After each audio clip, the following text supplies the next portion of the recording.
This is my full inbound course on how to get clients actually coming to you. These are the exact strategies that I used to get 120 to 150 sales calls per month consistently. And these were high quality calls, people showing up on my calendar that already knew who I was, that were really interested in my services already. And so most of this is talking about how to do Facebook inbound strategies, getting people to come to you through Facebook or through Instagram or through Twitter or a lot through YouTube. I go a lot over how to do YouTube and how that works really well for me.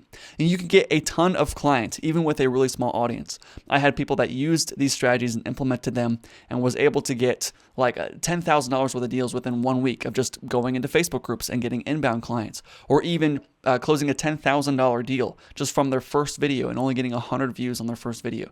And so this will work really well for you, even if you're just starting out. Even if you are starting out, I would implement this as soon as possible because it's a long-term play, and this is how you really get clients in the long run. Now, I'm giving away all these strategies and systems for completely free because I'm not selling any courses anymore. But I have a new offer where basically I will help you set up all these systems and I'll implement them for you, and you don't have to pay me anything until you actually start getting results. So if you want me to help you set up systems to get 120 sales calls per month, I'll test it for you, create the scripts and do everything for you. If it doesn't work, you don't pay me a dime. If it does work, maybe we can work together long term. So if you're interested in me just testing that for you and working with you, you can book a call directly with me below. I hope you enjoy this free course. I love you. Talk to you soon. How do you get people coming to you constantly, wanting your services all the time? How do you appoint yourself as the wizard so people flock to you and they think you are the expert? This is the result of this, right? People coming in my DMs literally every day saying, Carson, I need your help. I need your help. I need your help. I need your help all the time. How do we get this? People always flocking to us rather than us having to go out to them and trying to convince them to buy something from us. Okay. Here's how you do it. So nobody tells you this because it's the one thing that every guru does but doesn't tell you because of how valuable it really is. And so this works for absolutely everybody. If you're just starting out, this can also work for you. It works for everybody. You don't have to be a guru in order for this to work. So we have to think about why we look up to others, why we trust someone else's opinion, and why do we buy someone else's skills or advice. So story time. All right. Here's a little bit about my background, how I got to here. So I started helping businesses get appointments, and I partnered up with a guru. So someone that I knew I met him and he was really good. He was some guru that was already in the space on how to get more appointments. And so the more I worked with him, the more I realized that we had like the same skill level. And in some cases I was better than him. So I was like, okay, this guy's the guru, yet we're kind of the same. He's not much better than I am. And I was looking for some sort of solid foundation. I was looking for I could rely on this guy because he really knew what he was talking about. And so I could just work with him because he was really good and I wasn't, right? That's kind of how I saw it because he was the guru, right? But I realized, okay, this guy's not really that great. So eventually we parted ways, and I thought about my career, I guess, in this industry. And I thought that it was probably over because I couldn't. This guy was the guru. I wasn't. We parted ways, so it's not like I could become the guru like him because he was so much above me. But then I realized I could actually help people, and this guy actually wasn't that great. So I knew my services actually worked. And so I was like, well, why is this guy the guru, not me? Because he wasn't, in the beginning I thought, okay, this guy's doing really well. But then I realized he's not really doing that well. He's not like doing crazy numbers in terms of making a ton of money. And he's much better than me, but then I realized the systems were not weren't more complicated than what I already knew. And so there's a lot of things that I saw that were like, okay, well, why is he so special and why am I not special? And so I talked to other gurus in the space, and they told me how much they make and their client results. So I was talking to other people, and they're making hundreds and hundreds of thousands of dollars, and I realized why. And they were also showing me their clients' results. Their clients' results were worse than mine. They were making a ton more money than me. So I was like, what? How are you helping this client, helping them barely get any appointments? They're barely profitable from your service. And yet I'm helping people over here getting a 14x return on investment. And yet for some reason, I feel like a fraud. I feel like I was struggling to get clients. I feel like I wasn't that great. And I was just always trying to get better at what I was doing. And so I was like, why? How are you over here making hundreds of thousands of dollars and I'm not? And my results are better than yours. So then I realized the only reason they were doing better than me is because they positioned themselves as the guru. They fooled people, or people flooded to them because they were like, hey, I'm the guru. And the guru sold them whatever they wanted to hear. And they got really, really good at that last part. They sold them what they wanted to hear. I made it my mission to absolutely crush them, and I'm going to show you how to do it within these frameworks. So how I position myself as the guru and how I just became them, who they were, myself. because I realized that they weren't even that great. So Exhibit A. This is a story from Dan Kennedy. I'm going to show you some of his stuff in a minute, but he works with tons and tons of chiropractors over his career. He said he's probably gotten over 300 adjustments from 300 different chiropractors. And he said the poorest chiropractors were the best at their craft, and the richest chiropractors were the worst at their craft. And the poorest chiropractors focused all their attention on becoming a better chiropractor and being the best at helping people. And the richest chiropractors focused all their attention on convincing other people that they were the best in the business, right? And they were actually just being a better marketer than the poor chiropractors. And so the rich successfully convinced others that they were the best by being good at marketing, and the poor just tried to be good and hoped people would reward them for their hard work, hoped someone else would appoint them as the expert, or hope people would just come their way because of how good they were at being a chiropractor, you know? Exhibit B. So I went to a comedy show. There's a comedy club right down the street from me. I left the show crying because of how funny it was. There was maybe 40 people there. And this guy he literally looked like Joe Rogan, but a shorter version of Joe Rogan, but he was 10 times funnier, I promise. And after the show, he was selling belt buckles, like on a table, like the desk I'm on right now, just one of those cheap tables, had like these little belt buckles and just had like 30 of them laid out. And I was like, how is this guy not famous? And he's here at the end of the show, a show for 40 people, trying to sell $30 belt buckles, trying to make an extra $50 after a show. I was like, I've watched, a whole bunch of other comedians, and they're like, this guy I left crying. It's like, it was that good. And this guy is trying to make an extra $50. And then the next week I went back to another show, and another really good comic. And I talked to him after the show, and I just asked him, do you ever try to, because, I do marketing, so I was like, do you ever try to promote yourself? Or you ever try to, like, market yourself out there? And he said, what's funny is that I focus a lot on my craft, trying to become the best at doing comedy. And what's crazy is there's a lot of guys out here that have a really good 10 minutes, like they're good at doing 10 minutes of comedy. They promote that 10 minutes to the nth degree. They try to do as much as they can promoting that 10 minutes, and then they become famous. And yet I'm over here, I try to have an hour and a half worth of material that's actually really good, and yet I just serve to small crowds. So I focus all my time on trying to be a better comedian, and no one knows who I am, but those guys that do 10 minutes, they just focus really on how to make the TikToks look better, and so they just become famous all of a sudden. And so this guy was literally the exact same position that Dan Kennedy talked about with the chiropractors. So the poorest chiropractors are the ones trying to become a better chiropractor. The poorest comedians are the ones trying to become a better comedian. The richest comedians are the ones that are just promoting themselves, convincing other people that they are the best comedian. It's funny, the same exact week that I talked to this guy, my sister went and saw Kevin Hart at this, big arena in the city. And she went there and she said she didn't even have an audible laugh. It was just like, that's funny, right? So she had a light chuckle. She said it wasn't even worth going. And I had way more fun going to a small comedy club, listening to somebody that nobody knows, So I want to show you this clip. This is Dan Kennedy talking about how to become a wizard. Here it is. It's as simple as you can get about wealth. Only two things you got to do. Be the wizard and beware them. Be the wizard and beware of the wizards. Get that? You kind of got it. All commerce is fundamentally based on mysticism.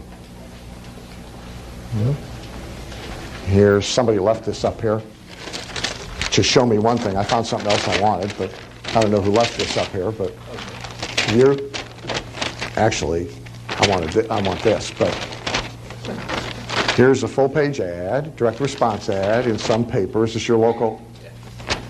It's all direct response. Oh yeah, it's all direct response ads wedged into a page. Okay. And we're giving away free coins. We got some whiz-bang new device that's the secret key to weight loss. We got a smart clock that uses a satellite on the moon to correct itself. We got weight loss gear. It's popular spa weight loss gear being given away free, and then it's a weight loss product, patent lean, which of course has magic patented ingredients that nobody else has from Kuala Lumpur. that burns off the fat while you sleep and makes you not want to eat and grows hair. Welcome to commerce. Okay? Now, you know, we tell everybody to study the National Enquirer, and everybody assumes their customers are smarter than that. But see, at all levels, the seminar down the hall, watch, it's all mysticism. There's a wizard who's got a secret for making money with options that nobody else knows, and everybody has come to the wizard to get the secret. It's all about Steve Wynn. We were talking about Steve Wynn at lunch. Steve Wynn decides he's going to build in Las Vegas, which is currently overbuilt, in a recession.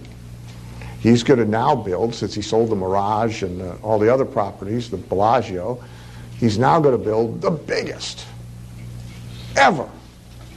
It's the biggest, the tallest, the widest, the fattest, the most expensive casino hotel anywhere in the world. The ground floor casino has a full-service Lamborghini dealership in the casino.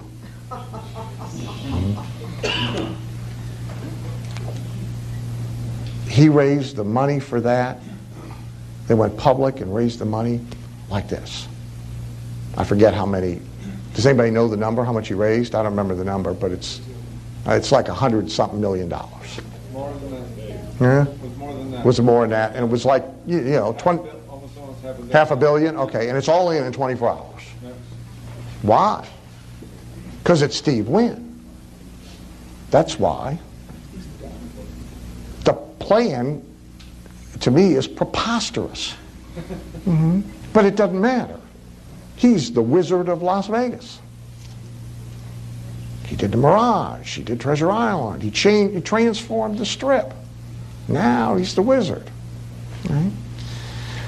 So the first part of this is you've got to find a way to some constituency that will give you money to position yourself as a wizard. You've got to be magical. You've got to have secrets. You've got to be what they want to be. You've got to present them with a picture that mesmerizes them. Then the second step is be careful not to fall victim to anybody else playing the same game. You know, experts, see, we make ourselves into experts. Well, so do the other experts. And it's dangerous. Now, there's good experts. I'm one of them. But you got to use a lot of discretion here. Because the tendency in all of us, which is why the first part works so well, the tendency is to want to give up responsibility, control, authority, liability to somebody else who is bigger, faster, wiser than we are. Mostly because it gets us out of responsibility. And we're all guilty. That's why this works. So what you want to do is use it, but not be used by it. And as long as you're going to play the game, you might as well play the game to win. See, everybody does the be a wizard thing. Anybody in business does it. Most just do it badly. Most just do it a little bit. So the media, you guys have all watched by now probably at least once Dr. Phil. Oh, yeah. It's not bad. Says some smart things. Mostly, though, he's regurgitating Alabama sayings from the 1950s, you know. I mean, if you watch Letterman when they do the Dr. Phil Minute of the Night, but, you know, I mean, I've now lost count of the number of times his answer to somebody's problem is, if mama ain't happy, nobody's happy. Well, you know, that, it may be true, but it ain't new, you know? He actually said to somebody the other day, if you come to a fork in the road, you should take it. I mean, now, I'll tell you, here's a couple of interesting things about this Dr. Phil guy. Right now in America, there are probably, how many, does anybody know, Bob Olick would know. Is Bob, okay. 140,000. How many? 140,000. Okay. There's 140,000 psychologists, therapists in private practice. And 139,000 of them are pissed off. Because they look at Phil and they say, I got better credentials, I'm a better therapist, I've been at the game longer, I work harder, he has no right to be there. And they're stomping around mad. And the more they see him, the madder they'll get. To the point that their anger completely blinds them to learning anything from what it is that they are seeing. National Speakers Association, where we live, there's 5,000 members, probably 2,500 of them are doing personal growth stuff, and 2,499 of them, every time they click on the TV and say and see Tony, they want to just kill somebody. Well, you know, from the NLP crowd. There's a whole slew of NLP guys walking around, starving, and what they all have in common now is they're all mad at Robbins. All right? How dare he? They don't learn the lesson. Right? These guys, Phil got an opportunity, and he took it. You know, he was the jury consultant in Oprah's hamburger trial. And then he was on the Oprah show. And now he's the biggest thing. He's going to wind up bigger than Oprah if he doesn't follow it up. And all those other therapists may be right. Everything they say may be right. They may be better than him. They may be, but they didn't get this. They haven't gone to work to make themselves into the whiz. And he's making himself into the whiz. So the money's in being the wizard. You can be small in a constituency, you can be big, there's money in small numbers, as you know, but this is an important principle. And we'll talk more about it when we come back in 15 minutes. Here's why people give money to other people. Literally, why money moves. And you will see several of them have to do with the wizard position. So those are the ones I want to talk about.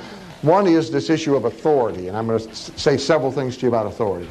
One is the transfer of responsibility. Understand the vast majority of people, and again, we got to be careful not to be guilty of the same thing, make a lot of choices and a lot of decisions to relieve themselves of responsibility for their own actions. Hire a money manager. You laugh, we laugh, yeah, I know. Well, you know, Dennis, no disrespect, but you know, it's the Woody Allen joke. I'll manage your money until there's no money left to manage. But seriously, why do most people do it? Why? Because they're out from under the responsibility for the result. If it goes good, they get to take the credit because they picked the guy. I'm a genius, I picked him. If it goes bad, they got somebody to blame. Cabot Robert, one of the kindest, gentlest guys ever to walk the planet, the only sort of semi-mean thing I ever heard him say was, most people are walking around with their umbilical cord in hand looking for a new place to plug it in.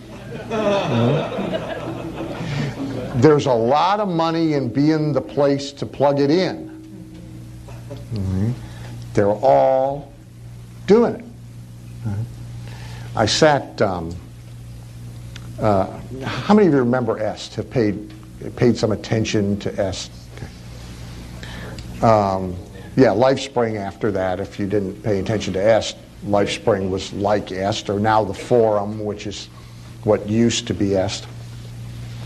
For those of you that don't know, at one time, EST was the big thing in personal development for a variety of reasons. But Werner Erhard, I had my hair cut next to Werner in Pat Fripp's hair salon in San Francisco when Pat Fripp still was not a speaker. She was speaking part-time, but she had a hair salon in the financial district.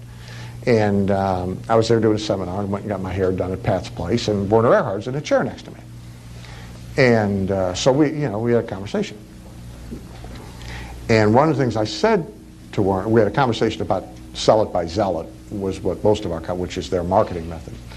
But I said, boil the whole S thing down for me in a sentence. He said, no problem. He said, we sell independence and breed dependence.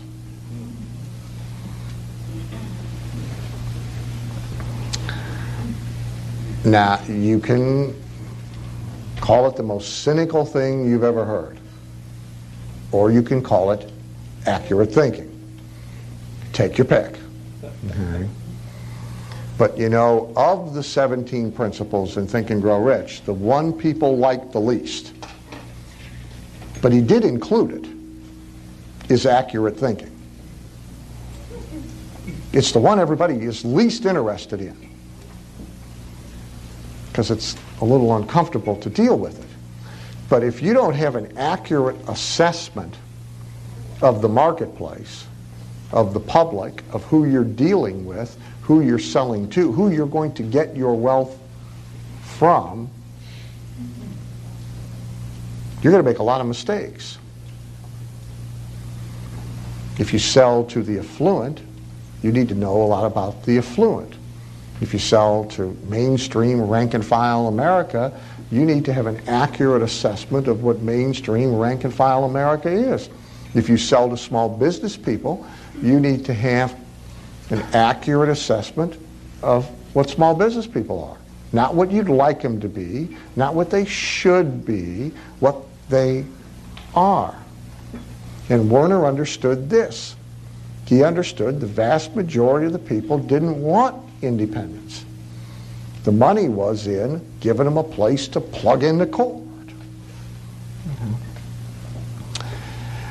So, on our list. So one thing is transfer of responsibility. All right? Belief their life will be improved for them. Understand, hardest thing in the world to sell, self-improvement. Do it for them, fine. So they give you money because they believe their life will be improved for them. Those are important words. And you're the only known source. Not the only source, the only known source. That requires you to define yourself and what you do to whatever your constituency is in a way that makes you the only known source. Now, as Kit Grant pointed out to me, you could even foul up a monopoly. Okay. They managed to see how fast did he make Air Canada go broke? Didn't take him long. I mean, he got Air Canada. The CEO got Air Canada debt-free. How long ago? Oh no, the government turned it over to private enterprise in 76. Okay, so in '76 it was debt-free. And their total monopoly for the last 15 years. Anyway. And now they're broke. Yeah. Yeah. So you can even screw up a monopoly. Okay. Canada's done it in the airlines. We did it with the postal system. Okay. But usually, monopoly's a good thing to have. Right? As a practical matter, it's hard to have, and technically it's illegal. But perception is reality, so you can create monopoly. It's a positioning issue. You want to be the only known source. Somebody questioned me yesterday when I said, somebody asked a question, it was Mitch's vague, why are you successful question. You said no competition. Yeah, and I said no competition. And I was corrected later, actually, because there's a better answer to the question, which is actually a completely different answer. And Tracy remembered it from a tape, and it is a better answer. I probably actually have more discipline than most, which means I do more. I might not do it better, I just do more. But the competition answer, is Jay Abraham a competitor or is Hal? No. Because I've defined and positioned what I do in a way that is really different enough from everybody else. And so this is a positioning deal. And you have all the rest of it. I want to talk about authority a little bit.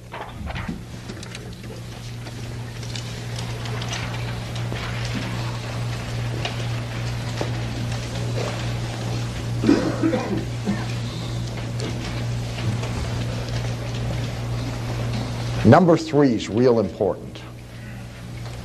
And I really don't care if you run a restaurant, if you run an auto repair shop. And it doesn't matter what business you're in. A big step up in money is personal self-aggrandizement, is making yourself the wizard. And you can't do that politely. This is no place for subtlety or grace. This is a place to run it all over them. And I actually don't like it. And I resisted it. For a number of years, for example, none of my literature had my photograph in it. I don't like being photographed. I don't like photographs of me. And so by personal preference, there would never be any. But I'd rather have the money. And so it turns out that that's important. And since it's important, I change my attitude about it as best I can, and I do what works. Most people, you and we've had this conversation in coaching. We're still trying to fix you on this issue. Most people are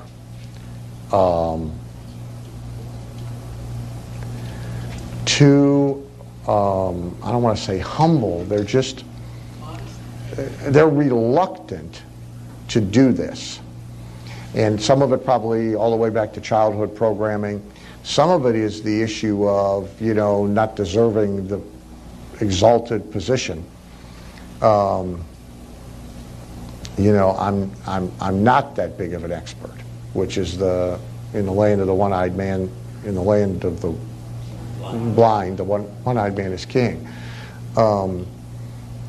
It doesn't take much, really, to know enough. Earl Nightingale said an hour a day for a year, and you're one of the top experts in any field in the country. Because really hardly anybody studies at all. I mean, the last book, they closed the last book when they got out of whatever level of school they left, and, since then, you got to remember, by the way, the last year, 81% of all books bought in bookstores and bought from Amazon were bought as gifts. What was that number? 81%. Wow.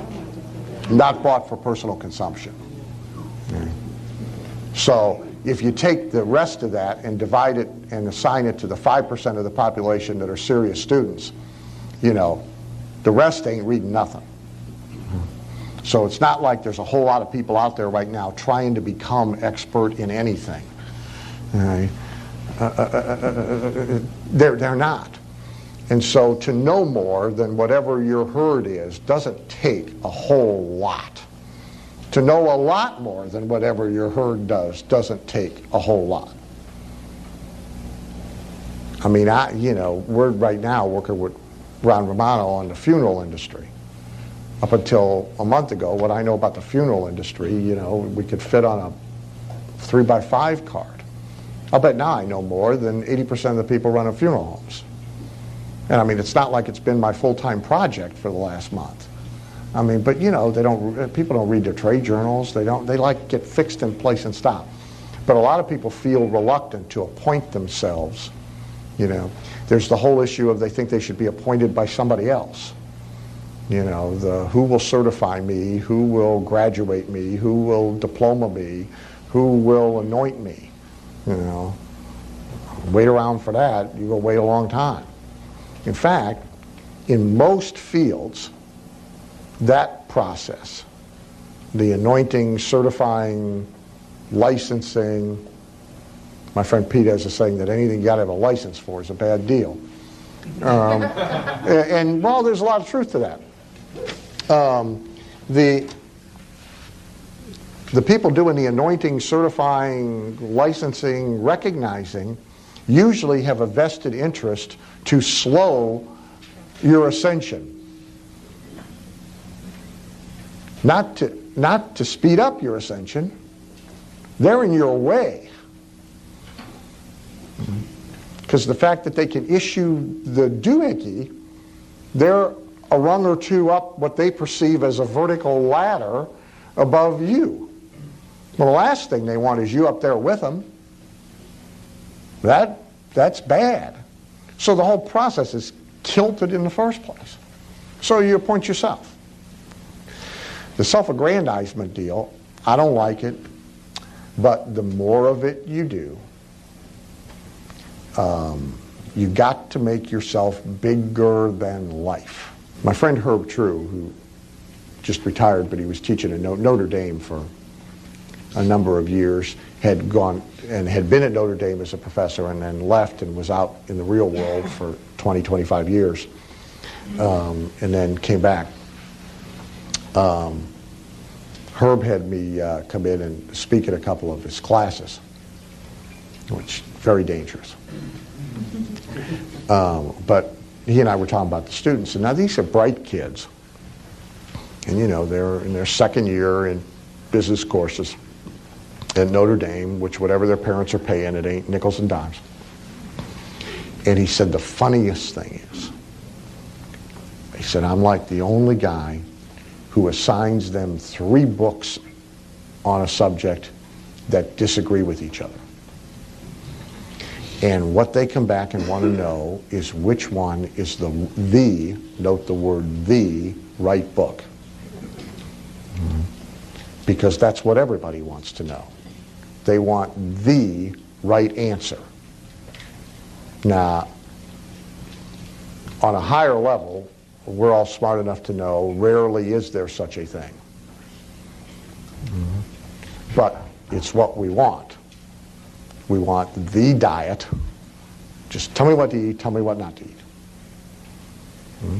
If there was one, there'd only be one. As you might have noticed, there's a lot of them. If any of them was the diet that actually worked, there'd be the diet. But everybody wants this. And again, there's a lot of money in positioning yourself as the person who has the right way. The answer. It's an extension of the magic pill. And you give that to yourself. You create that for yourself. Okay, that was really good. So we want to be bigger than life. We want to show people that you want to plug into me. Everyone's walking around with an umbilical cord trying to look for someone else to plug it into. That's like, you want to get that wrapped in your head, because I say that to myself almost every day. Like, everyone's looking for the next person to plug it into, right? And then we also want to have the one right way. There never really is one right way, but we want to convince people that we have the one right way. So in terms of religion, why this relates directly to religion, or why do you think people want to believe or believe what they believe? Or if you look in the Bible, you can see that like God appoints himself as the chief cornerstone. I am the solid foundation, and everything else is sinking sand. I was actually on a call, I think a couple of days ago, and this kid, he joined the program, so hey, and he was saying on this call, like, I just don't have a solid foundation. I really just, nothing's certain for me. I just really want something where I can just plug in. I know what I'm doing, and I just really need that solid foundation. And I was like, that's literally it. You are plugging into this. Like, you have the umbilical cord in your hand. You're trying to look for somebody else to plug into. This is what, like, you're doing it.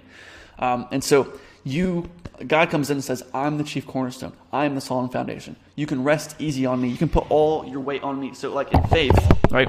The true meaning of faith is putting all your weight on something, right? So I'm putting all my weight onto this chair, right? So I'm putting all my trust into this chair.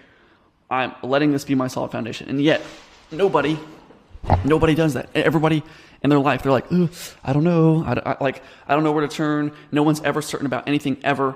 They're always insecure. And so they're always looking for something else to be able to rest fully on, right? I want to be able to rest fully on something, and you need to be that person that they rest fully on. So people are always insecure. They're never certain. Their life is constantly falling apart, and it can fall apart at any moment. They're constantly looking for that one thing, the solid foundation, just someone that has the answers, that can tell them everything is going to be okay. And that's why everybody believes in something. They don't want to take on the responsibility for themselves because they're never even sure of themselves. They've let themselves down several times. They never know the answers to the problems. They're always in their head, right? And so they just want someone who has, I just need someone that has the answers, you know? And so if you listen to cult leaders, they're really good at this. They tell you what you want to hear. Like, I have your answers. Come follow me, right? And we're not trying to be God, right?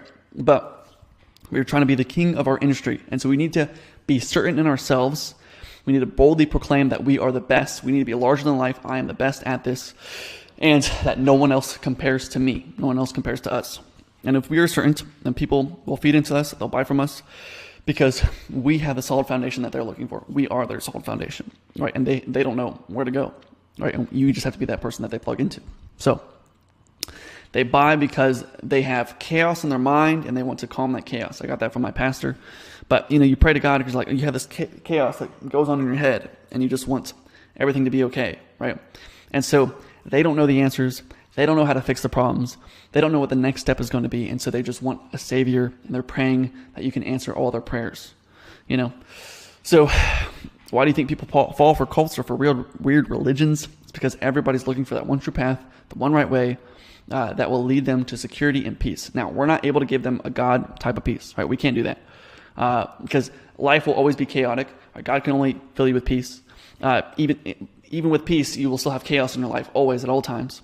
But we can give them peace within our own chosen field. And so if I can say, look, their chaos in their mind is like about maybe insurance. I don't know. Let's just say you do insurance. And the chaos in their mind is about what type of insurance they should buy or whatever. Or the next car they should drive. And they're looking at all these options. And then you're the salesperson at the dealership and you say, look, here's what you really need to do. I'll be your solid foundation. I know the answers. You don't know. You have chaos in your mind. Let me calm that peace. So we'll calm that storm and give you peace.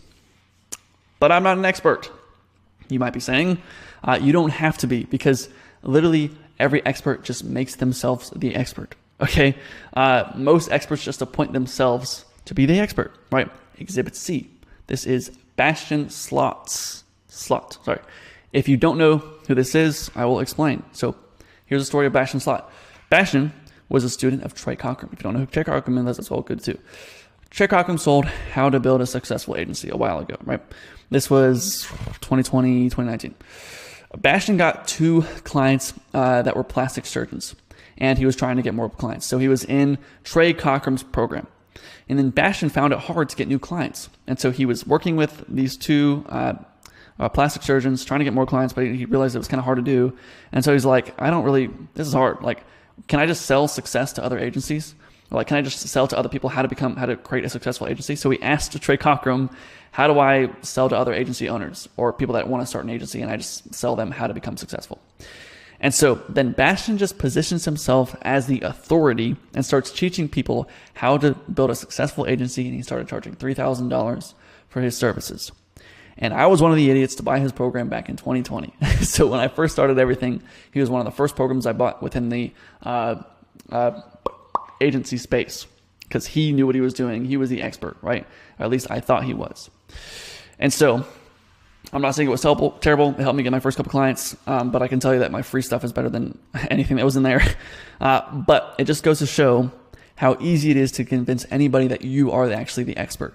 You just have to sell the step behind you, because literally that's what everybody's doing. So I watched, I'm sure we all watched Sam Ovens, and it kind of makes me mad because everybody watched Sam Ovens at a certain point in time. Everyone believed everything he's saying, but at some point I was like, none of this is working. I tried meditating. I tried focusing on my sleep. I tried getting up at 5:30 a.m. every morning and just like being the best I could possibly be, and nothing worked. I wasn't making any money from doing all that stuff. And I realized Sam Ovens just does the same thing. He just sells the step behind him, and he just convinces you that he's the expert. He knows what he's talking about. So he'll just read a book, and then he'll make a video about how much of an expert he is. And he just read this book about what Jeff Bezos said and what the lessons he learned from the things that he read from this Jeff Bezos book. And then it's like, that was Jeff Bezos did that, and now you're saying that you know your stuff because you read something that Jeff Bezos did, or he read a book called Outliers and just made a video about, if you want to become a successful CEO, you have to do these things, which was just in that book of the book called Outliers. And so it's like you can just literally sell the step. You can literally learn something today and sell it the step behind you, right? And just sell like, hey, this is how you become successful when you have no clue what you're talking about, So another thing is testimonials. If you have any testimonials, if you're trying to sell something to somebody, a program or anything, they're going to look for every reason to say no to you. Everybody wants to stay comfortable. They don't want to have to give up money or have to change anything in their life. So they're going to want to find a reason to say no to you. But they're going to look for any holes that they can find running through all your social media. And so what you need to do is prove them that you are the best solution for them and that they can't even deny you. So if this is what I used to do, I would go to Bastion Slott's Instagram. I was like, should I really buy his program? Go to Bastion Slott's Instagram. And it was like, he had testimonials in there. He had testimonials on Facebook. And you're just constantly showing these testimonials. And when you post a testimonial, everyone thinks that they're doing something wrong because somebody else is winning. So if I said, hey, my name is Carson Fox. I am 22 years old. I make $50,000 a month. I live in this nice apartment and I get to do whatever I want. I'm going to go to the Philippines next week. I went to Thailand a couple months ago and I just get to hang around, do whatever I want, make 50 grand a month, right? When you hear that, you're like, oh crap, dude, what am I doing wrong? Like this kid, he's over here making 50 grand and I'm here like maybe older than me or the same age or a little younger than, like a year younger. Like, am I going to really get there in a year? Like, yeah. So you hear that and you're like, ugh, am I doing something wrong? And it's like you hear someone's already winning and you think that the way that you're doing, and then you immediately feel like you're on sinking sand. You immediately feel like you don't have a solid foundation because this guy has a better foundation than you do. He's on a higher platform than you are. And so I would see Bastion Slots do this, right? He was I think a year older than me, and he would post him at the gym. He's like, oh, yeah, I'm at the gym. And then he would be like, oh, I just made $100,000 today, and you're like, oh, what the heck? Like, and the thing is, you could literally lie about, I'm not saying you should, but you could literally just start posting selfies of you at the gym and saying, I just made $100,000 today, and everyone would believe you because no one would want to question it, right? If I just started posting random screenshots of, hey, look, I made $100,000 today, no one would doubt it. No one questions it. It's weird. But now I don't lie about any of that stuff, but when you have some sort of testimony, you say, look, this client just made $10,000. This client just made $5,000 this week. This client just got 40 booked calls this week. I'll post that stuff on Facebook. I'll post it on Instagram. Every single time I post something like that, people come to me. How do you do it? How does it work? How does your program work? Every single time. And they're constantly questioning themselves. Whenever you post a testimonial, they question themselves. They question their own strategies. They question the business that they're in. So we want them to constantly be questioning themselves and showing the crazy end results that we're getting. And so that we shift their paradigm to be thinking the way that we want them to think, and show them that we have some sort of better solution that they don't have. We are the wizard. We have the one right way, the one true path, right? And whatever chosen field that we're doing. And so sometimes even like sometimes people, I will just like go into a group, like a Discord chat or a Slack group, and I'll just say, hey, this is working really well for me. This new strategy on, let's just say this, I found this cold email strategy where I'm able to send 10,000 cold emails from a Gmail account, and I get a 20% reply rate and a 90% open rate. And if I said something like that, people are like, how is that even how are you doing that, Carson?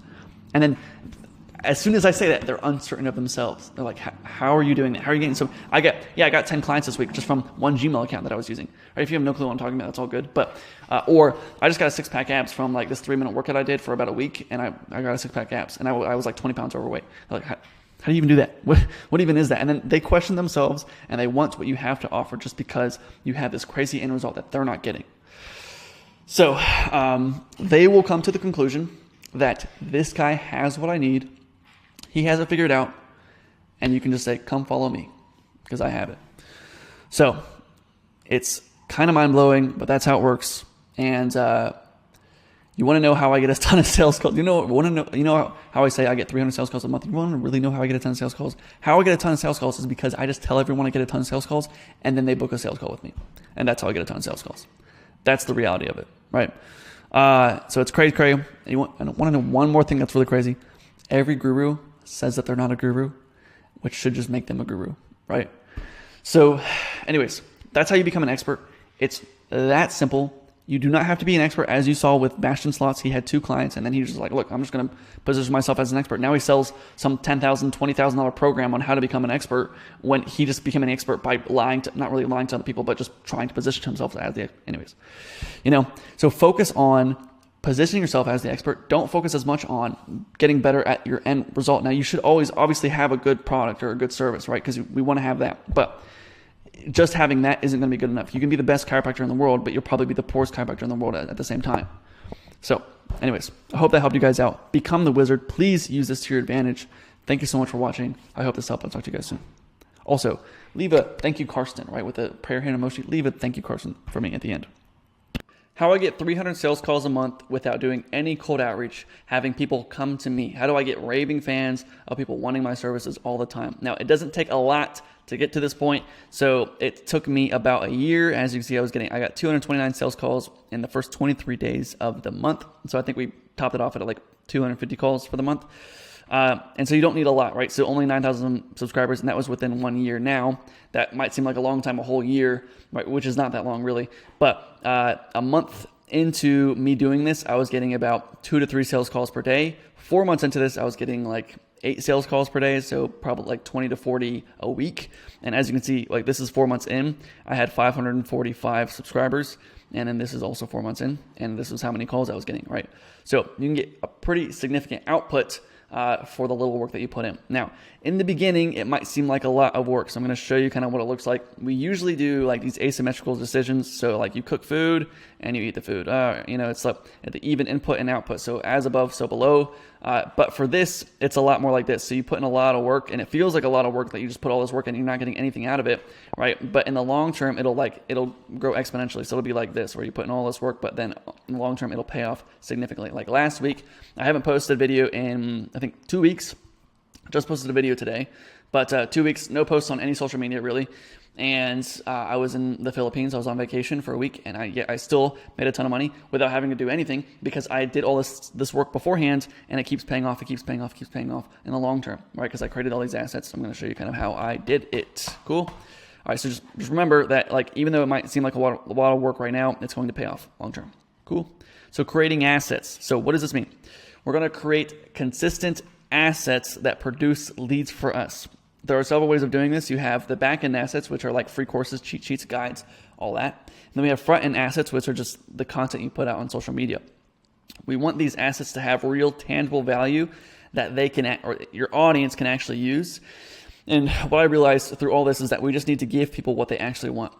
Whoever does this best always wins.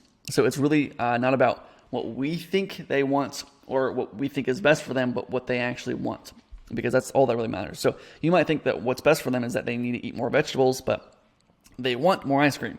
And so you can try to go outside and sell everybody broccoli all the time, but it's going to be really, really hard. But if you go out and try to sell ice cream, it's going to be a lot easier, because that's what they actually want.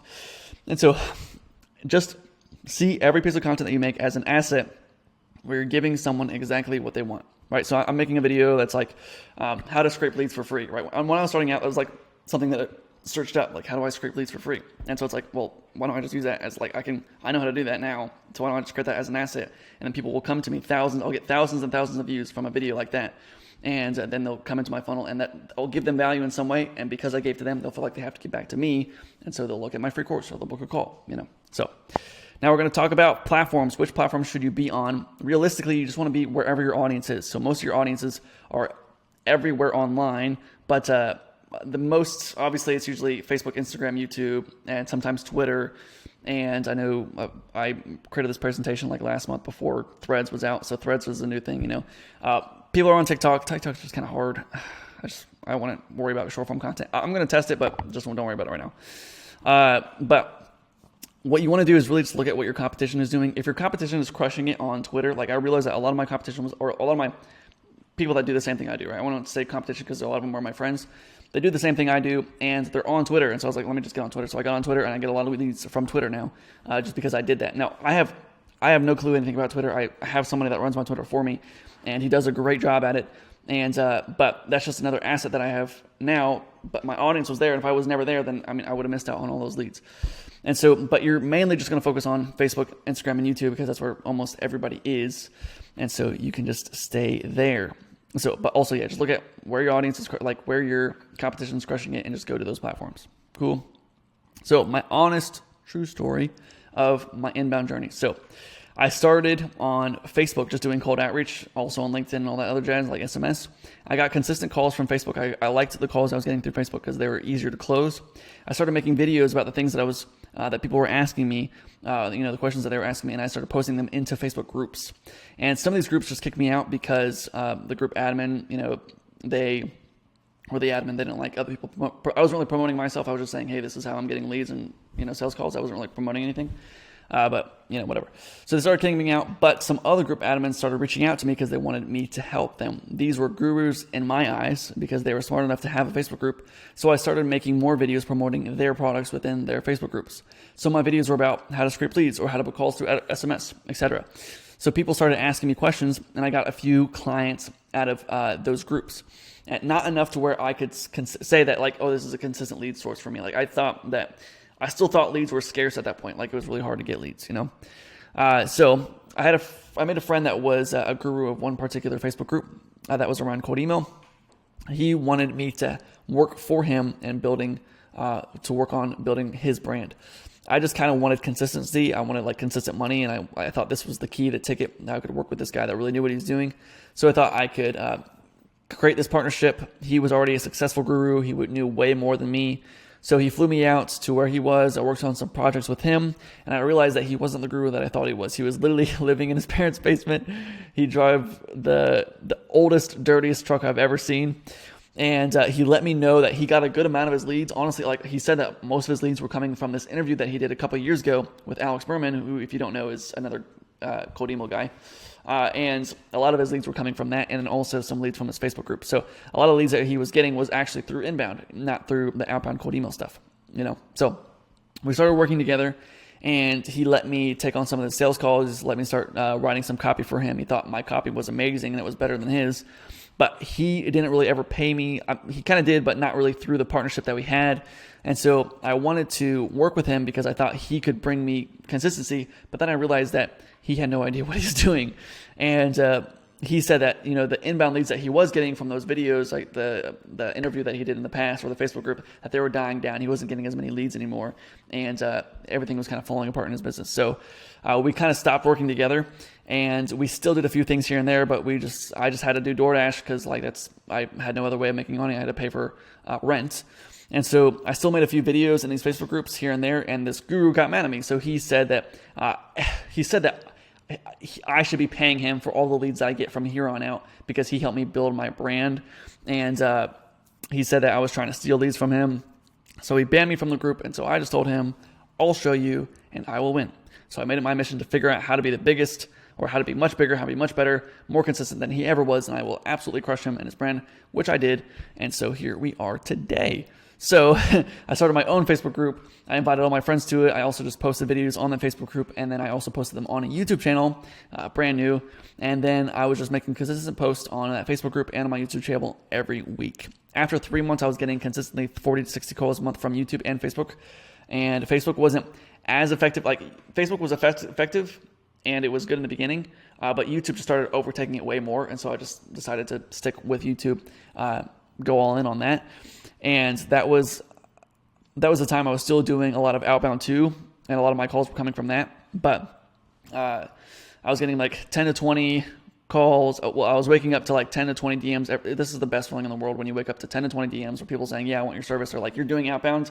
And so people are responding to the outbound messages, but people are also coming from the inbound. And so you'll just have an influx of leads like coming in all the time. And you're like, I'll never have to, that's the point where you'll realize you'll never have to worry about money again because you know exactly how to get leads. Like that's such a great feeling. So how often, I know this is a weird transition to how often, so that's my story, right? But how often should you post? So it's not really about how often. I would say, let's just try to put something out on somewhere every day of the week. Like the more you post, the better, but it's all about quality and quantity. And think about your favorite TV show. I know what I hate is that Alex Hormozi says all this stuff now, but this is stuff that I've already realized. And now it's like, oh, you're just copying Alex. I'm not. Okay, I'm sorry. But you think about your favorite TV show. I thought about this like 5 years ago before I was in business stuff. But I was like, why is my favorite TV show my favorite TV show? Like, why do I like The Office? Why do people like Friends? why I used to like the show Chuck or whatever, why do I like these shows? And I realized it's because it's not just one good episode out of like the 9 seasons, right? It's consistently good every single episode, and there's a lot of them. So it's consistently high quality, right? And same with like, I don't never watch Game of Thrones, but it's like they spent like $1 million per episode of Game of Thrones. So we have to do both. We can't just have quantity, like let me just put out, because anybody can make hundreds of posts through ChatGPT, through Twitter now. Like anybody can do that, but no one cares. So we want to have quality and quantity.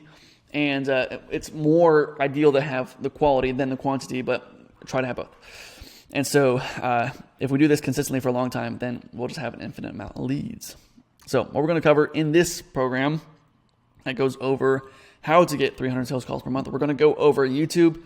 You're creating your ideas, writing your scripts, shooting, editing, optimizing your videos, Facebook, growing your personal page, video content, long form content, short form, written copy, growing your Facebook groups, monetizing them, Instagram, story posting, long form copy posts, Twitter, viral posting strategies, short form copy posts, selling or stealing audiences, and then inbound lead magnets. So all these things like YouTube, Facebook, Instagram, Twitter all lead back to this thing, which is the inbound, like the lead magnet, getting people to come to this, which is getting people to click on the lead magnet, email and SMS follow-up campaigns, call booking tracking, and then upsells. So that's what we're going to cover. Let's get right into it. You can go ahead and go to the next portion.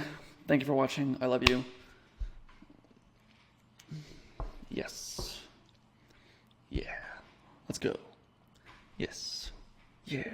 Yo, what's up everybody? Today we're going to go full in depth on creating your freebie. So this is going to be step by step how to go from nothing to having something that people can opt into. So the freebie is basically what all our inbound marketing is going to revolve around. So we're trying to get everybody to hop over to this thing. Now we can also try to get them straight to the sale. So like, hey, if you want to buy my program, you can buy it here, whatever. But if you watch any marketing guru, or if you read any marketing books, they're all around positioning some sort of outbound marketing or like some sort of ads leaning to a freebie, and then from a freebie to the upsell. Because kind of how anything works and all of marketing, how it works is basically you provide some value in some way, you give something to somebody, a little taste, a little sliver, and then they like it, and then they buy something from you. So it's like the reason why they have free samples at Costco or at Sam's Club is because they want you to buy the thing, or that you taste it, you like it, you buy it, but you wouldn't have known any better if you didn't taste it first, So anyways, that's kind of how this works. And so we want to create an amazing freebie, and I'm going to show you exactly how to do that. So with a freebie, the main goal is to help the prospect solve their problem, get them the end result that they want. We want this freebie to have high value, just as much as we can possibly give them in this freebie up until the point where they need you. So let's just say if you're positioning a course, right, you can give them as much as they need up until the point that they need to buy it from you. And if you're positioning a done-for-you service, you can just tell them everything. Hey, this is how it all works. Let's just say you're doing Facebook ads for dentists.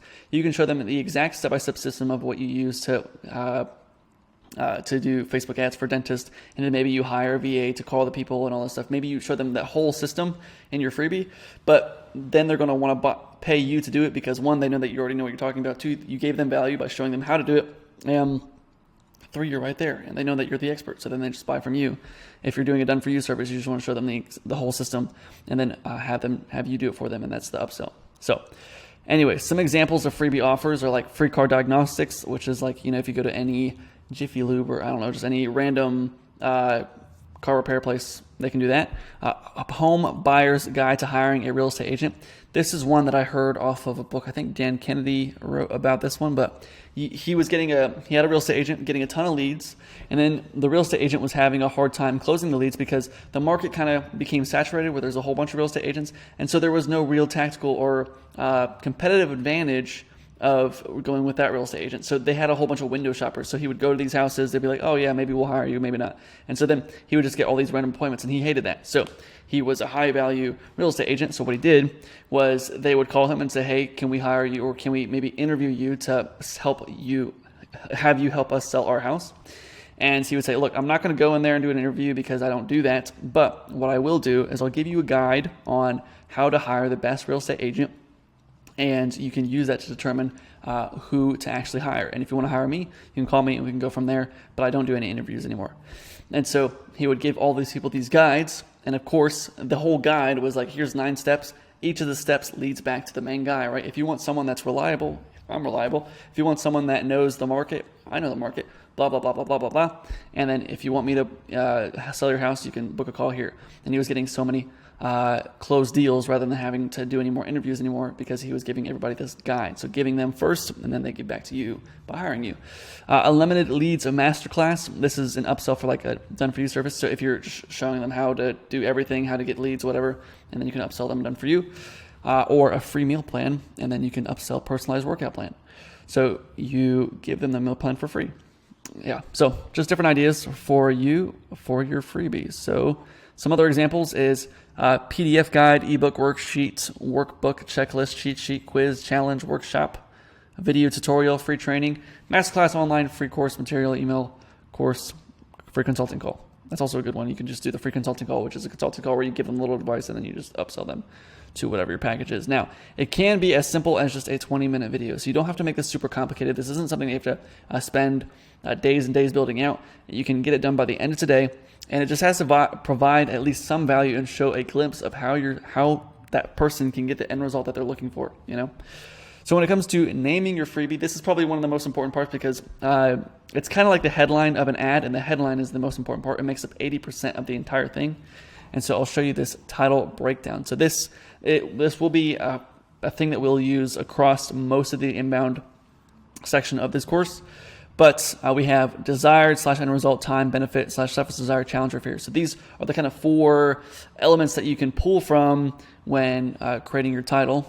And so here's kind of an explanation about what they are. But these are the templates. So you go down here to templates, and then there's a lot of them down here. I mainly use the first one. I think the first one is probably one of the best ones ever. So it's how to get desired results without challenge or fear. Anytime someone's making a purchase, they don't want to have any risk involved, right? So most of the time, if I go to McDonald's, I spend $10 on a McDonald's meal. I'm putting that $10 in as my risk. So the risk is me losing $10. And then I might get the food and it might be disgusting, or it might be old and cold, or I might not get the food at all. But I'm willing to spend the $10 because it's only $10. It's not that big of a deal, and I have a reputation with this company where I've been there before. It wasn't that bad, so I'm willing to do it again, right? But what we want to do is we want to make it seem like we're going to give them this crazy end result without any of the challenge or any of the fear or any of the risk that they have had to deal with working with other people. So sometimes the main risk for marketing, I guess, is mostly paid ads. So if I said, hey, I can help you get 120 appointments without any paid ads, or help you get 10 roofing jobs without any paid ads. A lot of companies like that because they've tried that in the past. It didn't work for them. And so they're wanting the end result, which is more leads, more sales, whatever, without the pain, and the risk, which is ads. Something else that I've done is, even this course right here, like this, what I'm doing right now, this is how to get 120 appointments a month without any cold outreach, right? The cold outreach is the pain that they experience. They've done it before. It was a challenge for them. It was, maybe it's less of a risk. It's not really a risk, but it's just like, or you're risking your time, risking your energy, trying to do cold outreach, and it isn't working that well for you, right? Sometimes for people, it just doesn't work that well. So this is how to get the end result, which is more appointments without any cold outreach. I literally put a post out like that. I got like 300 comments on the post saying, hey, I've got this free course on how to get blah, blah, blah, or 120 appointments without any paid ads. Anybody interested? Or without any cold outreach. Anybody interested? And a ton of people were interested in that. So that one is the main one I like to use. So if you can use that one, just use that one. But there's a whole bunch of other ones in here that you can also use. How to get the desired result in time. So how to lose 30 pounds in 30 days. There's a whole bunch of examples in here too. How to get desired result. So you can have benefit / selfish desire. So how to get high paying clients so you can become a millionaire or become a 7-figure earner, whatever, and a whole bunch more in here. This one's pretty good. The one thing, now this one isn't really good for, these, I guess it is good for a freebie, right? This one habits will get you to 7 figures, right? Or desired end result. This one thing will get you 120 appointments a month in 30 days. This one habit will get you 120 appointments a month without any cold outreach, right? So you can use those.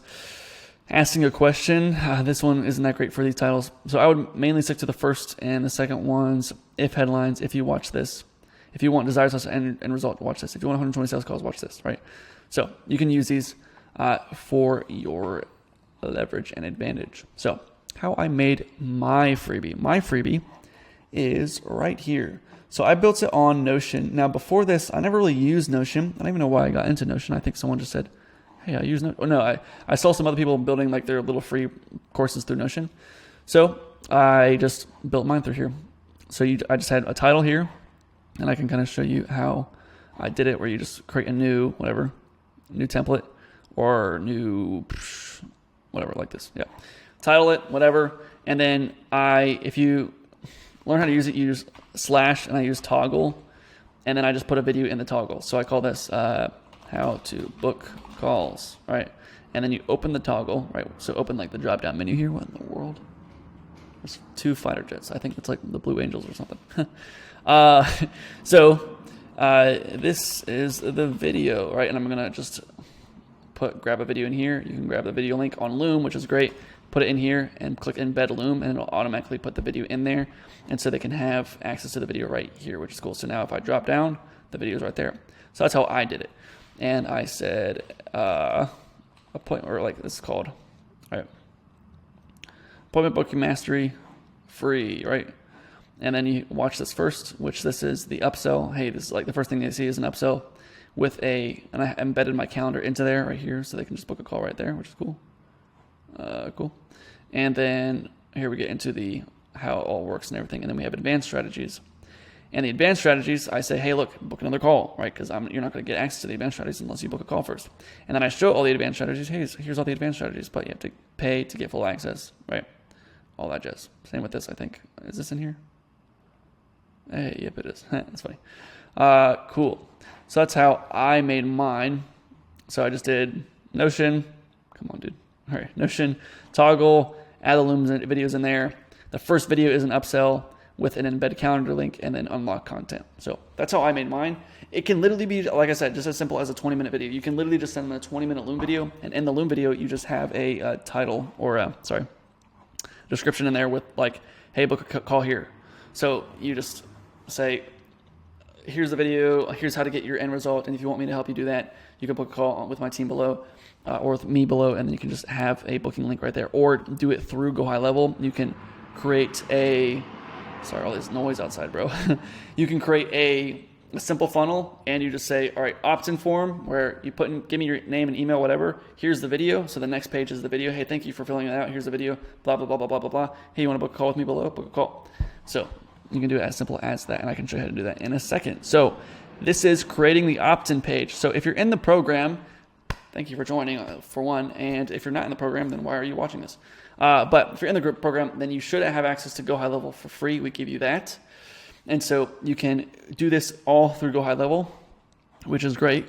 But what you're going to want to do is, the first thing you need is a domain. So if you don't have that, I'm just going to go through all this, but if you already have all this stuff, you can skip past this part. Get a domain. I got mine from Namecheap. So it's just namecheap.com. You can get them for $10, $5, some of them. Starting at $6. So get your Namecheap account, get a domain, costs you, $10. And so mine is coldleads.com, and then you can create your funnel through there. So you can go to settings. So you're in Go High Level, right? You go to settings, and you go to domains. You can add your domain into here. Okay, I'm not going to get too far into that, because if I click new domain, you can watch this video on how to do it. Cool. Next thing you want to do is create a form and have a full name, email, phone number, and you always want to get the phone number. So you're going to go back into here, Go High Level. Going to go back, go to Market. I think it's in Sites actually now. Go to Sites, go to Forms, Form Builder, create new form, start from scratch, and it's just going to be a very simple form, and it's just going to be, okay, what the heck is this? They always keep changing things. All right, full name, cool. And then we need phone number and we need email. And that's it. I confirm that this is, what the heck. I guess you can keep that in there, but I just remove that, whatever. Save, and then, okay, now we have a form. And we can call this something, we can name this.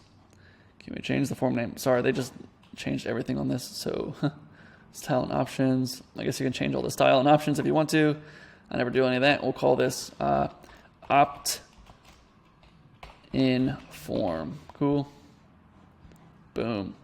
So we created our form, full name, phone number, email. All right, create a funnel and go high level. You don't have to use the templates if you don't want to, but you can. So I'm going to go back. So now we have a form. So we're going to go back into sites, go into funnels right here, and then go into create new funnel. You can create from the templates, but your funnel is going to be really simple. So we're going to call this opt in, right? Create.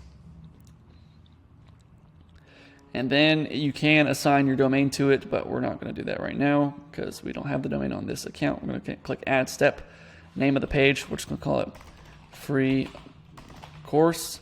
I do the path, which is course. So it'll be like my website is here, coldleads.com/course. So that's what this is right here. The path is /course. You can import from ClickFunnels if you want to, but we don't have that either. Okay, use existing or choose create a blank. So I'm going to create a blank. Sorry, I keep stuttering on my words. All right. So just a few elements that you need in here. Just the title, the form, testimonials, form, and that's it. So if I look at mine, right, here's how to get consistent sales calls. Get access to my in-depth course on how to get consistent sales calls every day, right? Full name, email, phone number, and that's it. Click submit. Peep the testimonials, right? So I have testimonial video here. I've got some testimonial photos. These are like a year old. Like these are, I think this video is probably 2 years old, almost 3 years old now. All these are old.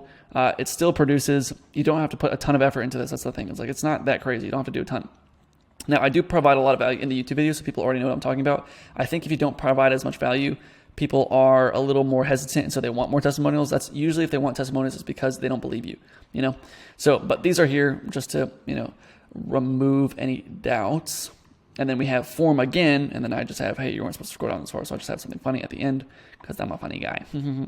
All right, so we're gonna go back into here, full width, one column, headline. And we can use, let's just take one of these titles here. How to stop being shy in 30 seconds or less. Why not? How to stop being shy in 30 seconds or less. Can make it bold. I don't know why it's like that. There we go. Control B to make it bold, whatever. And then the next element we want to add. Now we can add a subheadline too. Subheadline. Get my full in-depth course on how to blah, blah, blah. Then the next thing you want is a form. And so we want to choose the form that we just created. Opt-in form, that's the one we just created. Awesome, it pops up there. Full name, email, phone number, cool. And then we have just another one in here. We're going to do, we're going to do another column. We'll do this, another full width, another one column, and another element. We'll call this testimonials. You don't need this if you don't have testimonials. It's all good. I'm going to make this black as well. So we're going to change the color here, background color to be black, just because I like the contrast. You know what I mean? And then I'm going to make this color white. Bold color here, white. So now it's white. Cool. And then we're going to add in here, we're going to have 2 columns. So the 2 columns are just going to be the elements. So we're going to do, scroll down to image. And then you can go into the image, take an image, which I don't have any images uploaded here. I'm just going to use whatever is in here. Or now we don't have any images. Let me try to find a random photo of something that I can upload. Here is a picture of Austria. Okay, there you go. And then you're just going to add your testimonials in here, right? So add another photo. All good. And then you can just add another form at the bottom. If you have multiple ones, right, as you can see on mine where I have like, here's the thing, photo, all these testimonials, now book a call, and then that. So do one more. I'm not going to upload another photo, but bam. You also want to look at like, make sure it looks good on mobile. So click on here right there and it'll show you the mobile. How to stop being shy in 30 seconds. You might follow it in-depth course on how to blah, blah, blah. Boom, testimonial. And yeah, cool. So that's basically it. And then we're going to add, again, another form. I'm going to go back to here. Boom. No, not full width. We're going to add a column. One column. And form. And then choose the right form again. And you're good. Cool. Awesome. So next up, what we want to do to these forms is it should be go to next step. So make sure you add that. Go to next step. Boom. Click save up here, make sure it's saved, and we'll go to the next thing. All right, so now that's all done. Basically, you have your opt-in form. You're ready to go almost. So next thing we need is we need to create a thank you page. So after this, it's going to go straight to a thank you page, and that thank you page is where we upsell. Cool. Add another step. Actually, what we're going to do, I'm going to create another copy. Let's do, we're going to click clone this funnel step, clone within this funnel, free course clone. I'm going to rename it publishing.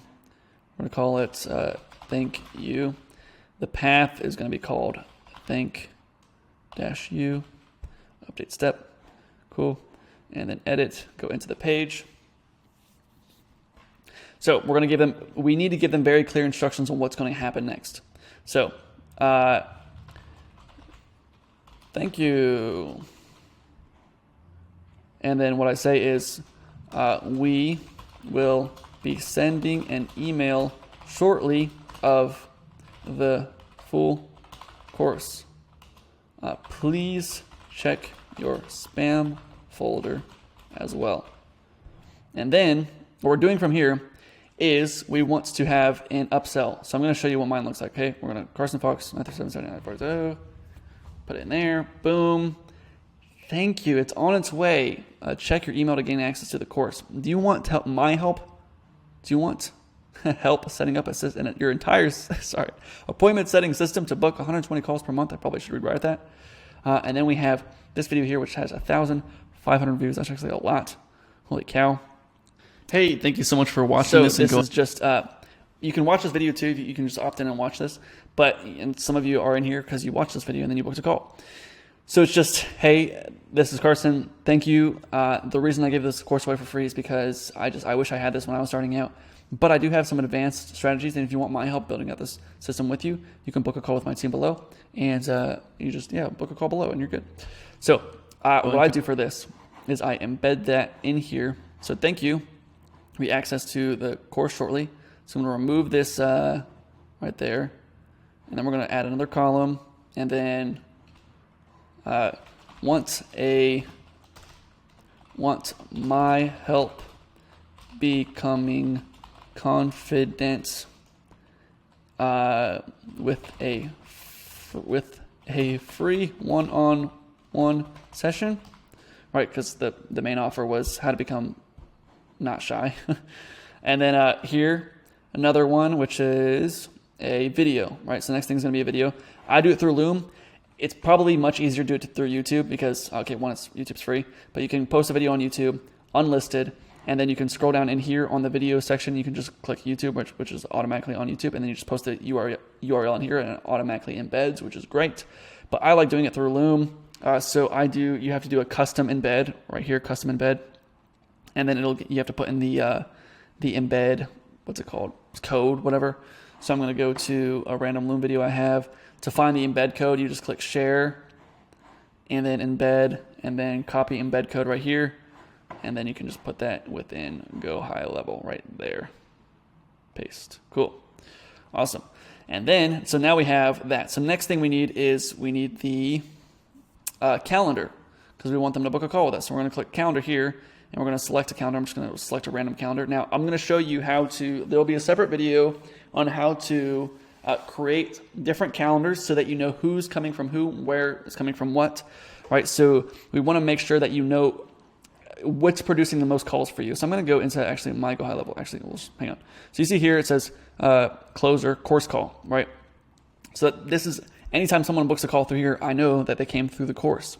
Anytime someone books through the email, I know they came through email. I know if they came from YouTube, right? So if you look on my YouTube videos, you'll look in the description, and the YouTube link is different from this link, and the calendar on the YouTube one is different from the calendar on here. And so I know where they come from. So I'm going to go into my calendar here. So all these different colors, I have it associated with different colors. I'm going to have a whole video on how to create these calendars so that you know who's coming from where. So you'll watch that video for that. But you're just going to add the calendar in here, and then you're good to go. You click save. You can also do testimonials. And then at the bottom here, instead of having another form, you just want to change this to another calendar. So you just change this and go to, I guess we can just delete it, I guess. And add elements, and then calendar. Again, Tim Calendly, right? And then we also want to usually we can go to next step. And this one, same thing, go to next step, click save. and then we'll have another thank you page that'll just be thank you for booking. We'll talk to you soon, or whatever, right? And so you don't have to have anything after that. So this one video, you don't have to go, you can watch my video. It's not that hard. You just want to tell them, hey, this is what you're going to get out of this. But if you want me to help you, here's the upsell. Here's what you're going to get. I'll help you get this end result. So we've helped people go from $0 to $100,000 a month using these direct strategies within 1 month. So if you want those kind of results, you can book a call with my team below and I can show you how to do it. So that's what you're kind of doing in this video. And I have a 1-minute video in here, okay? And it produces pretty well. I can go into my stats to show you kind of what it looks like. But that is how you create your inbound. Now I'm going to also we want to create a workflow to make sure that we're capturing all the leads that come through, because we don't just want them to fill out the form and then we'll have them in our CRM, but we want to make sure we know who is who and what is what. So I'm going to go to contacts here, and this is, who the heck is this? All right. I don't even know what, 12,000. This must be somebody else's account that I'm just using. I don't even know what this is.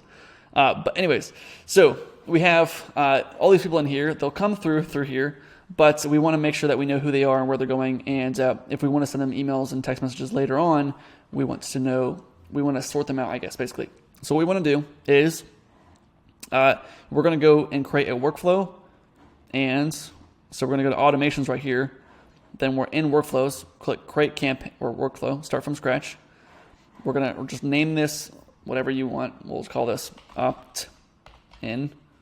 I usually do free course opt-in. You can also have multiple opt-ins. I've had multiple opt-ins, so that one's like for a software that you get for free, or one's for this template, whatever. Anytime you're like giving something away for free, try to capture their information first before they get access. So this trigger, right? So we're going to click on the trigger here. The trigger is basically how do we get people to come through here? So the way we get people to come through here is by filling out the form. So just look up form submitted. So anytime someone submits this specific form, they're going to go through this workflow. So we're going to add a filter. The form is this form, opt-in form. So anytime someone fills out the opt-in form, they're going to come into this workflow. Next up, we're going to add a tag.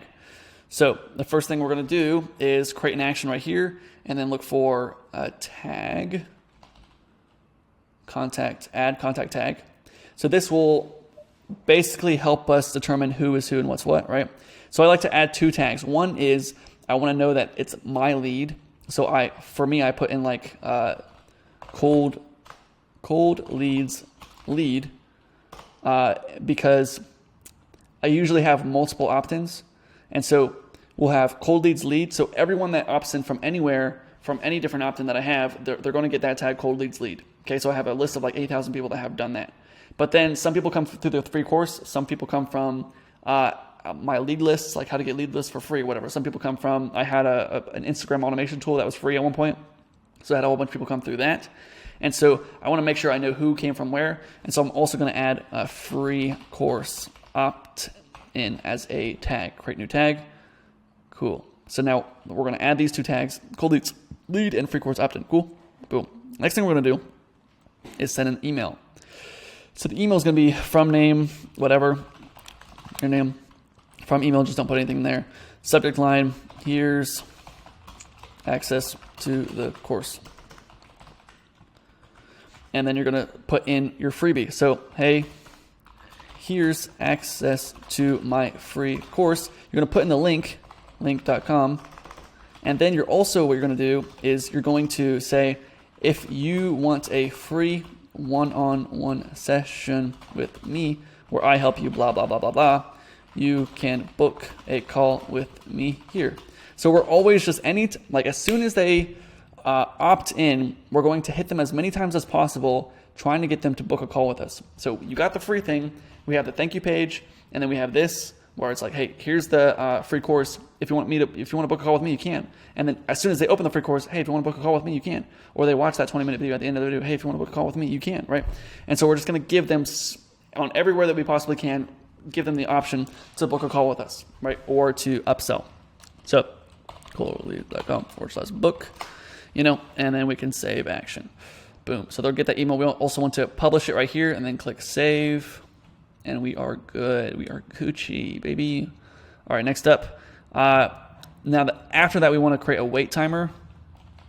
So you can either create a wait timer, or we're just going to do this for 330 days, just so that anytime they come through here, they're going to sit here and wait. And so if we want to add more emails later on, we can add more emails, and then we can have everybody move into the next email. Everybody gets the next email, and then they get more leads. Then the next email, whatever. But really, in reality, what we want to do is we want to have a few emails set up and ready to go before we actually start sending out or start pitching this freebie offer. So the next 2 videos are going to go over, one, how to create like email copy and follow-up and stuff like that, or long-form content. And so you can use that to create your emails. You're going to create those emails, and then the next video after that is going to be how to set them up to where you're getting inbound leads from your email list, And so you're going to want to set up like 3 different emails after this first initial email to get them to try to convert into a call, and then you're good. Cool. So, but just create a wait timer here for a lot of days so that they don't accidentally finish off. So, because if they finish outside the campaign, then you can't re-add them back into at least this one. So, anyways.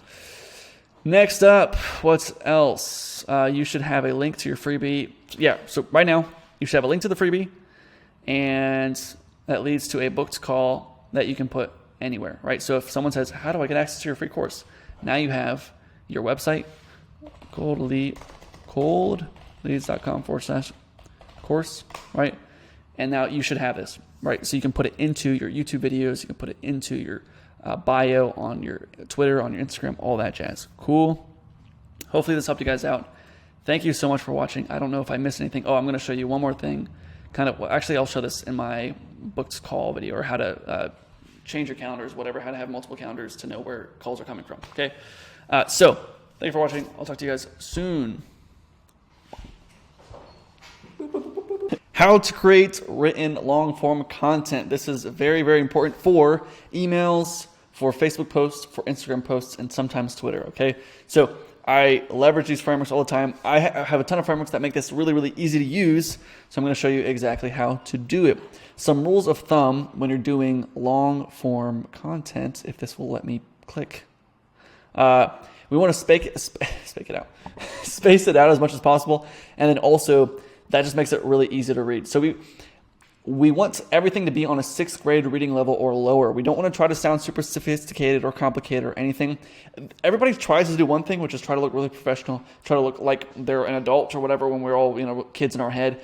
But the reality was we want to go the other route. We want to go towards the natural instincts that we would go for as a kid, or like try to make it as simple as possible, like as if a kid would react to this, And so something that Dan Kennedy used to do is he had like a little niece or a daughter that he would use he would write copy, and then he would have his daughter or niece read it. And anytime they would stutter on it, or like they had to pause, whatever, he would have to rewrite that line. So what I do is I read. I'm terrible at reading, so I read. This helps me out because I'm on a 6th grade reading level. Read it out loud to yourself and just see if it sounds smooth. And if you stutter on anything, you need to rewrite it. So the headline is 80% of the work, and so you want to work on the headline as much as possible, because usually if they aren't satisfied with like that, you could have the best email on the planet, but if no one actually opens the email, no one cares. Like no one's going to read it. So the headline pulls 80% of the weight, so we need to focus on the headline as much as possible. Okay, cool. Now I'm going to show you how to create good titles, good hooks, and then a good body, a good call to actions, all that jazz. So we have this template in here. This will be in the description below, but here we go.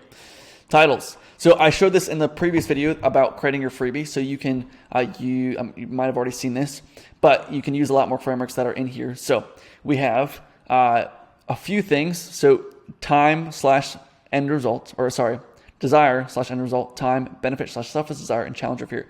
These are the kind of levers that we're going to pull when we're writing our headline. So the desire/end result, usually anything in marketing usually is always about the end result, right? So if I have a phone, it's got a 4K camera or whatever. I don't even know the specs anymore. I used to watch every phone video ever. I was very big on being a nerd. It's got an OLED screen. It's got so big of a battery, whatever. Okay, it's got let's just say a 4,800 milliamp hour battery, right? That's maybe true, maybe not. I'm not sure. But that's what that is, right? But what is the end result of that? I don't care about the 4,800 milliamp hour battery. No one cares about that. I mean, they care about it because they care about the end result that it brings, which is a longer battery life, which means it lasts all day, which is amazing. That's great. So the bigger the battery, the longer it lasts. And so it's the same with like the camera, right? So I have a better camera, but that just helps me take higher quality photos, helps me capture the moment and look better when I post it on Instagram, So what's the end result that it actually brings? So in any Apple presentation, you'll see that they give you the specs. Here's exactly what it does. And then they say, so you can take amazing, luscious, beautiful photos, whatever. So they'll give you the specs and then the end result that you get out of it. Okay.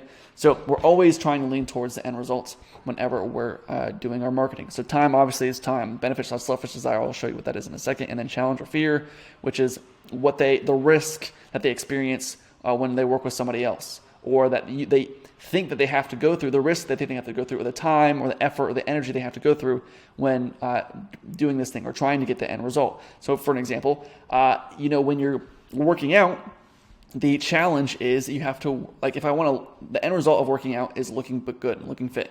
But the problem with working out is that it's hard. And so what if I said, hey, how to get the end result, which is have a six-pack abs while sitting on the couch and eating donuts, right? How to get the end result without the challenge or fear. So how to get a six-pack abs with only working out 2 minutes a day, all right? Because most workouts are 30 minutes plus, all right? So how do we get the end result without the challenge or fear? That always usually works well. So we're going to get right into the framework. So the templates, and they're right here. The first one is the one I just used, how to get end results without challenge or fear. This one is probably the best one. I love using this one just because it appeals to almost anybody. So how to get high-paying clients without overworking yourself. That's kind of a bad example. But how to lose 10 pounds without starving yourself. Cool. How to lose 10 pounds or at 10 pounds, that's a bad one too. How to overcome, these are terrible. All right, how to get 40 appointments a month without doing any cold outreach, right? That one's great, right? That's an example I gave in the last video. Or how to get a six-pack abs without working out, without leaving the couch, right? That's crazy. How to get the end result without the challenge or fear. So that one works extremely well. How to get end result in time. So how to lose 30 pounds in 30 days. How to get 10 appointments per day. So that one works pretty well. It's just very simple. How to get desired results with that. So you can have benefit / selfish desire. This one is kind of hard to, the benefit / selfish desire, it's kind of something you want to use in the hook or just in the body rather than in the title itself, just because it's kind of hard to make it sound good. So it's like how to get high paying clients so you can buy your dream car. Like no one's really ever like piecing those two together, And so it's not really something that they think about in their head. It's like, oh, I really want to buy my dream car. And so I need high paying clients to do that. No one's really thinking that as much. I mean, some people do, but how to get high paying clients so you can buy a private jet? Like no one's really thinking that, How I lost 30 pounds and met my dream girl. Oh, that's a pretty good one, But you can try that one. This one is also cool. You can mix and match all these. So desire / end result, time, benefit / selfish desire, and challenge. So how to instantly, which is time, feel confident so you can meet your dream girl. And so we have time, end result, and benefit / selfish desire in there. And we can add all four of these. How to lose 30 pounds, end result, in 30 days, time, so you can look good naked, selfish desire, without starving yourself, without the challenge, right? And that one kind of feels like a lot, like, holy cow, there's a lot in there. So usually you want to stick to one or two in there. This one thing framework, this one works really well. I actually used to run ads for a soccer company, and we use this one all the time, this one thing. And we were able to reduce ad costs by 50%. And so we were getting $100 per lead, but we dropped it down to $50 per lead by using this. So this one habit will make you desired / end result. This one habit will help you desired / end result. This one habit will help you get desired result in time, will help you get desired result without challenge or fear. So you can this one habit and then use the other frameworks. So this simple trick will blah, blah, blah. Or this one mindset shift will help you blah, blah, blah, right? And so there's a whole bunch of different examples right here you can try. Tribal headlines. These ones are okay. Yeah, they're okay. 25 things that only online coaches will understand. It's okay. I probably want to read that. 10 things that only introverts will understand. Things only nurses will laugh at. Okay, that one's pretty good. 10 receipts that only vegans will, or recipes. I'm so stupid. See how dumb I am? Recipes that only vegans will love. All right, asking a question. All right, this one's pretty good. Are you tired of not having end result / selfish desire? Are you tired of not getting benefit / selfish desire? Are you tired of challenge? Are you tired of insert pain? So, are you tired of not having high-paying clients? Are you sick and tired of having social anxiety? If headlines, this one's really good. If you have insert pain, then watch this. If you have insert pain insecurity, watch this. If you want benefit/selfish desire, watch this. If you want end results, watch this. So if you want 100 appointments per month, watch this. If you want a private jet, watch this, right? I think you get it. So bonus ones. I have some other ones that what were the other ones that I had? I did have another one. I'm going to try to find it real quick.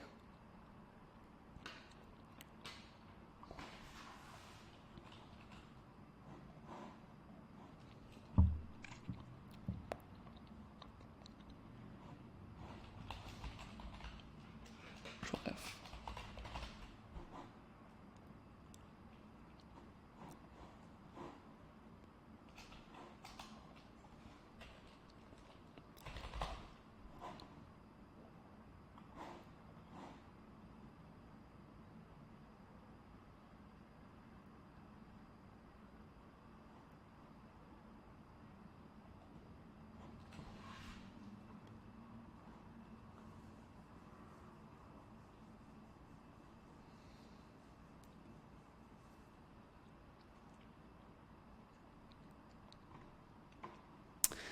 So here it is. This is actually in a different file that I had. I forgot that I had it, but it's offer frameworks. So you can kind of use the same thing on here, but I have how to get desired result through system. This one works pretty well. So how to print woman addresses through Tinder voice notes. That's a real one that I saw. How to get 10 roofing jobs through Amazon ads. How to get 10 bed bug heat treatments using doctor's notes.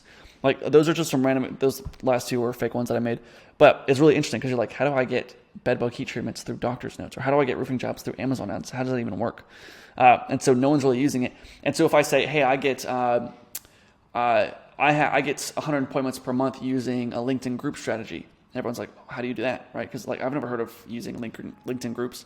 Or how I get 120 appointments per month using my one-click appointment system or my $1 per appointment system. I've used those two and they worked extremely well. So there's some other ideas. Sorry, I keep burping. Anyways, cool. Titles, got it down. Next thing is a hook. So how the copy works is we have the title first, how to get 120 appointments without any paid ads, and then the hook. And so the hook is basically just to try to reel them in to get them to continue reading the entire thing. So here's an example. If you are in niche, then spark curiosity. So if you have social anxiety, then this one thing could be the most important thing you've ever watched or ever read or ever listened to, whatever. If you're an online coach, and then you will feel really excited after watching this video. That's a terrible one. If you're an online coach, then you need to hear about this mind-blowing sales strategy. So keeps them like, okay, well, what's the mind-blowing sales strategy, right? If you're in this niche, then insert end result, selfish desire, and spark curiosity. If you're an online coach and you want to grow your audience on YouTube, then this will be the most important video you've ever watched. It's like, holy cow, the most important video? That's a pretty good one. All right, number 3, if you niche end result, selfish desire, in time period, then spark curiosity, right? If you want to lose 10 pounds in the next 10 days, then you need to start eating this new superfood, blah, blah, blah. If you want to lose 10 pounds and look good at the beach, so it's pretty good. You're kind of putting two things together, niche and end result, or just the end result and selfish desire. Let's look at the next one. If you want to become an online millionaire, then you need to learn this sneaky marketing hack. That's pretty good. All right. Next one, if you address the niche specific situation problem. Okay, this is good, right? So we're addressing the problem. If you're an online coach who is sick and tired of spamming people on Facebook groups to get new clients, then you need to learn this new marketing hack before it's too late. That's a good one. If you are an online coach who is sick of spamming people, blah, blah, blah, blah, then you need, okay, that's the same exact one. All right, I'm sorry. These are a little off. Template number 5, state your case. Who are you, what you do? So my name is Mitch. We do blah, blah, blah. I was able to gain 350,000 subscribers in 1 year. Here's what I learned, right? So you're just stating your case, so like, hey, and everybody the crazy thing is that everybody loves the big end result. The crazier you can make it sound, people in their mind, they automatically assume that they're doing something wrong and you're doing something right. So I used to follow these guys and they would be like, hey, I just made $100,000 today and I look good with my shirt off. They would just flex and my client just made $10,000 too. And you're like, what the? Am I doing something wrong? This kid is only a year older than me, or he's the same age as me, and he looks so much better than me. He's making way more money than me. His clients have better results than me. What am I doing wrong? And so if I say, hey, I'm Carson Fox, and this is an example I gave in my wizard video if you watch that one, but say, hey, I'm Carson Fox. I live in this okay, it's a cool apartment, right? But it's really cheap. Honestly, it's really cheap, and I live in a small city, so. I'm Carson Fox. I live in this cool apartment. I live the dream life. I got a cool car. I make $50,000 a month. I travel the world. I went to the Philippines last week, and now I'm, just hanging out, having a good time. And you're like, holy, what is this kid doing that I'm not doing? So the crazier we can make it sound, the more likely they are to actually read the whole thing, because it's like, well, how do you actually get that end result, right? So if I said, hey, I can help you get 120 appointments using Amazon ads for $1 each, you're like, what is that system? How does that work? And that's a crazy end result using something I've never really even heard before. And then you feel like you don't have a solid foundation. Like Carson has a solid foundation, and I don't know what I'm talking about. Like Carson obviously knows what he's talking about because he's getting these crazy results. But the thing is that nobody knows what they're talking about. Okay. Anyways, so the crazier we make it sound, the better. And then here, do you want end result in time? Do you want end result in time without challenge? Do you want to lose 30 pounds in 30 days while eating your favorite foods? That'd be great, right? Do you want to get selfish desire in time? So yeah, I think you get the idea. So here's some hooks that you can use. You can try these. So it's title, then hook, and then we go into the body. So the body, we are using the GOE framework. So the GOE framework is grab the attention of the niche, which we're already doing so that's the title and the hook, right? Then we're going to get the attention on the problem that they're having. And then we're going to offer value in a solution. So we actually have to provide value within this post. And this works for like YouTube videos as well. You can use the same kind of script for YouTube videos, or just long form content or short form content. And then we're going to invite pursuit or a call to action. So I'm going to show you some examples. So I'm going to show you this one first, because this one I laid it out to where I kind of color coded it so you can see what's going on. So this is the first G, which is grab their attention, grab the niche's attention, right? So first G, if you're not booking 5 sales calls per day, you need to read this. If you're a marketing agency who wants to fill their calendar with appointments without spending money on ads, then you need to read this. All right, so that's the hook right there. So we have the headline right there, and the hook is, I made it 2 lines. Usually it's 1 line, but I wanted to make sure that it was pretty easy to read. Cool. So that's the first G. The next G is get their attention on the problem. Cool. So that's what we have in blue here. There's a type of marketing that most agencies rely on. It's called hopeful marketing. Here's how it works. You wake up, you walk over to your phone, you get on your knees, and you pray to God that his phone starts ringing. I believe in God, but the Bible says you reap what you sow, meaning you get what you deserve. So if you're not putting yourself in front of your potential clients, then how are they going to find you? Most agencies don't have a system getting in front of their potential clients. They rely on referrals and one-off events, but this just isn't sustainable long term. Doesn't that sound great? So it's like, I think, I stuttered a little bit here. I kind of paused on my words, so that's where I know I probably need to rewrite that.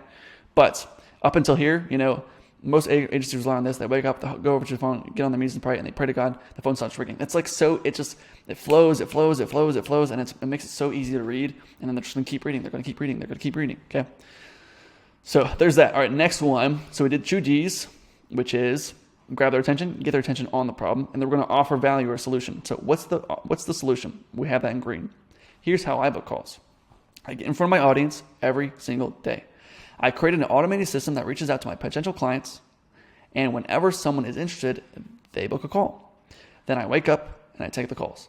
I don't have to pay for expensive ads either. On average, it costs me $1 per appointment. I probably should have made this 2 different lines. And it doesn't matter what niche you're in. All advertising is the same. It's all about getting in front of people every day. That's how anything is sold. So your homework, know your audience and who you're trying to target or trying to reach. Know what they want and get in front of them every day. Okay, so that is offering a solution.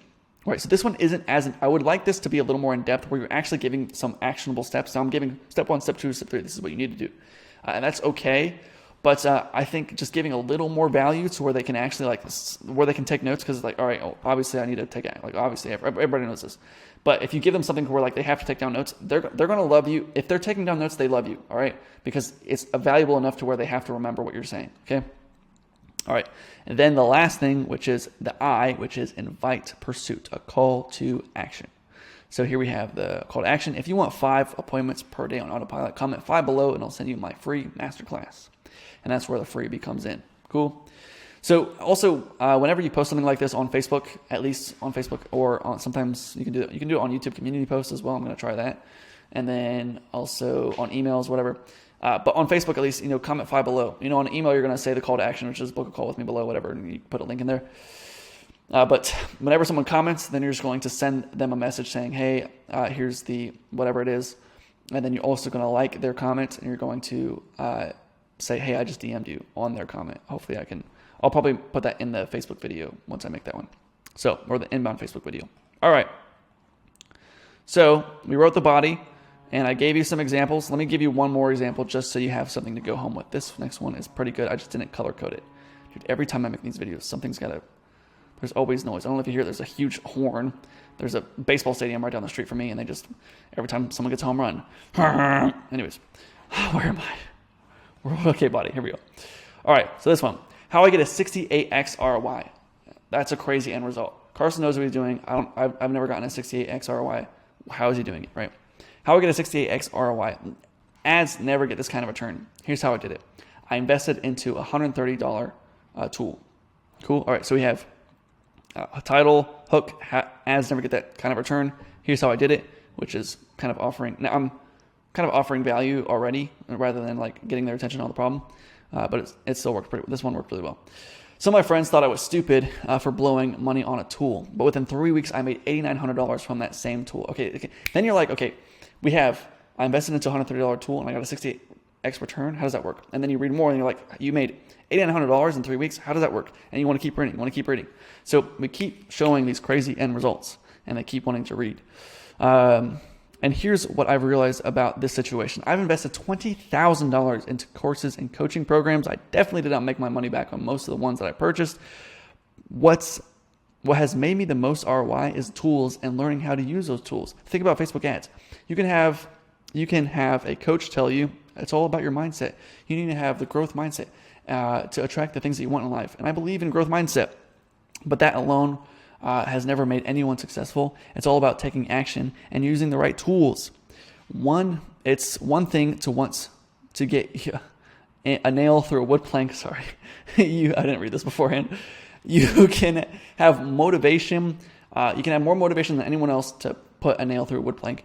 But without a hammer, you're going to have a difficult time. And think about that for a second. A simple tool, a hammer, can do a job 100 times more effectively than you could do it just by doing it yourself. So here's my new belief. Invest in tools and invest in learning how to use those tools effectively. We have so much opportunity in 2022. So this is obviously 23 right now, but so many tools at our disposal. But if we don't know how to use them properly, then we'll end up hurting ourselves rather than helping. So Facebook ads as a tool has made people billions and billions of dollars. That's a lot of power in one tool, but it's worthless if you don't know how to use it. So from now on, invest in tools and don't buy anyone's course unless it teaches you how to use a tool more effectively. That's just what I learned. I'm putting together a package, so that's called Action, package of all the tools that I use to book 10 sales calls per day, and you get access to Facebook, LinkedIn, SMS tools, and I give you access to the exact same scripts that I use to turn those leads into booked calls. If you're interested, comment tools below and I'll reach out to you with more details. Have a great day. So I'm really just, what's crazy, everyone's always trying to sell you their thing, right? There's people that sell like Instagram shoutouts is the best way of getting clients. And so they're going to tell you, hey, Instagram shoutouts is the best way of getting clients. So buy my course on how to get Instagram shoutouts, right? Obviously. Some people will be like, hey, cold email is the best thing you can do to get clients. So buy my course or my program on how to do cold email. Like they're always going to sell you what they think is best for them. And that's why I try to be non-biased on like a specific strategy, because usually one strategy isn't the best strategy. If there was one good strategy, everybody would be doing that one good thing, you know? Anyways, but you always want to position it as like you are the one. You have to play the game though, right? I'm the only known source for getting this end result. I'm the best at getting this end result. Nobody compares to what I can do, you know? And so you kind of lean into, hey, I have that one true path, that one source. I'm the one wizard, right? Anyways, so that is long form copy. Cool. Use the GOE framework, use the titles, use the hooks. I'll give you access to all this in the description below. I hope this helped you guys out. Your job right now, I'm going to give you a few more things. Sorry. Okay, cool. Yeah, so spacing and for social media and fonts. So there are some, if you're like trying to post on Instagram or on Facebook, you want to look up like Facebook spacing, right? And there will be things that come like Pill app. This one's a pretty good one, Pill app. And you just paste your text in here and you click convert and copy and it will space it out for you. Because if I upload this whole thing to Facebook, it's not going to have the spaces in there, or it's going to be like, it's going to be an enter, but it's not going to be like a line break right here, which is this right here, line break. So we want to use this to it'll actually have those line breaks in there, so it's not like all jumbled together. So use it for Instagram or for Facebook or whatever platform you're using.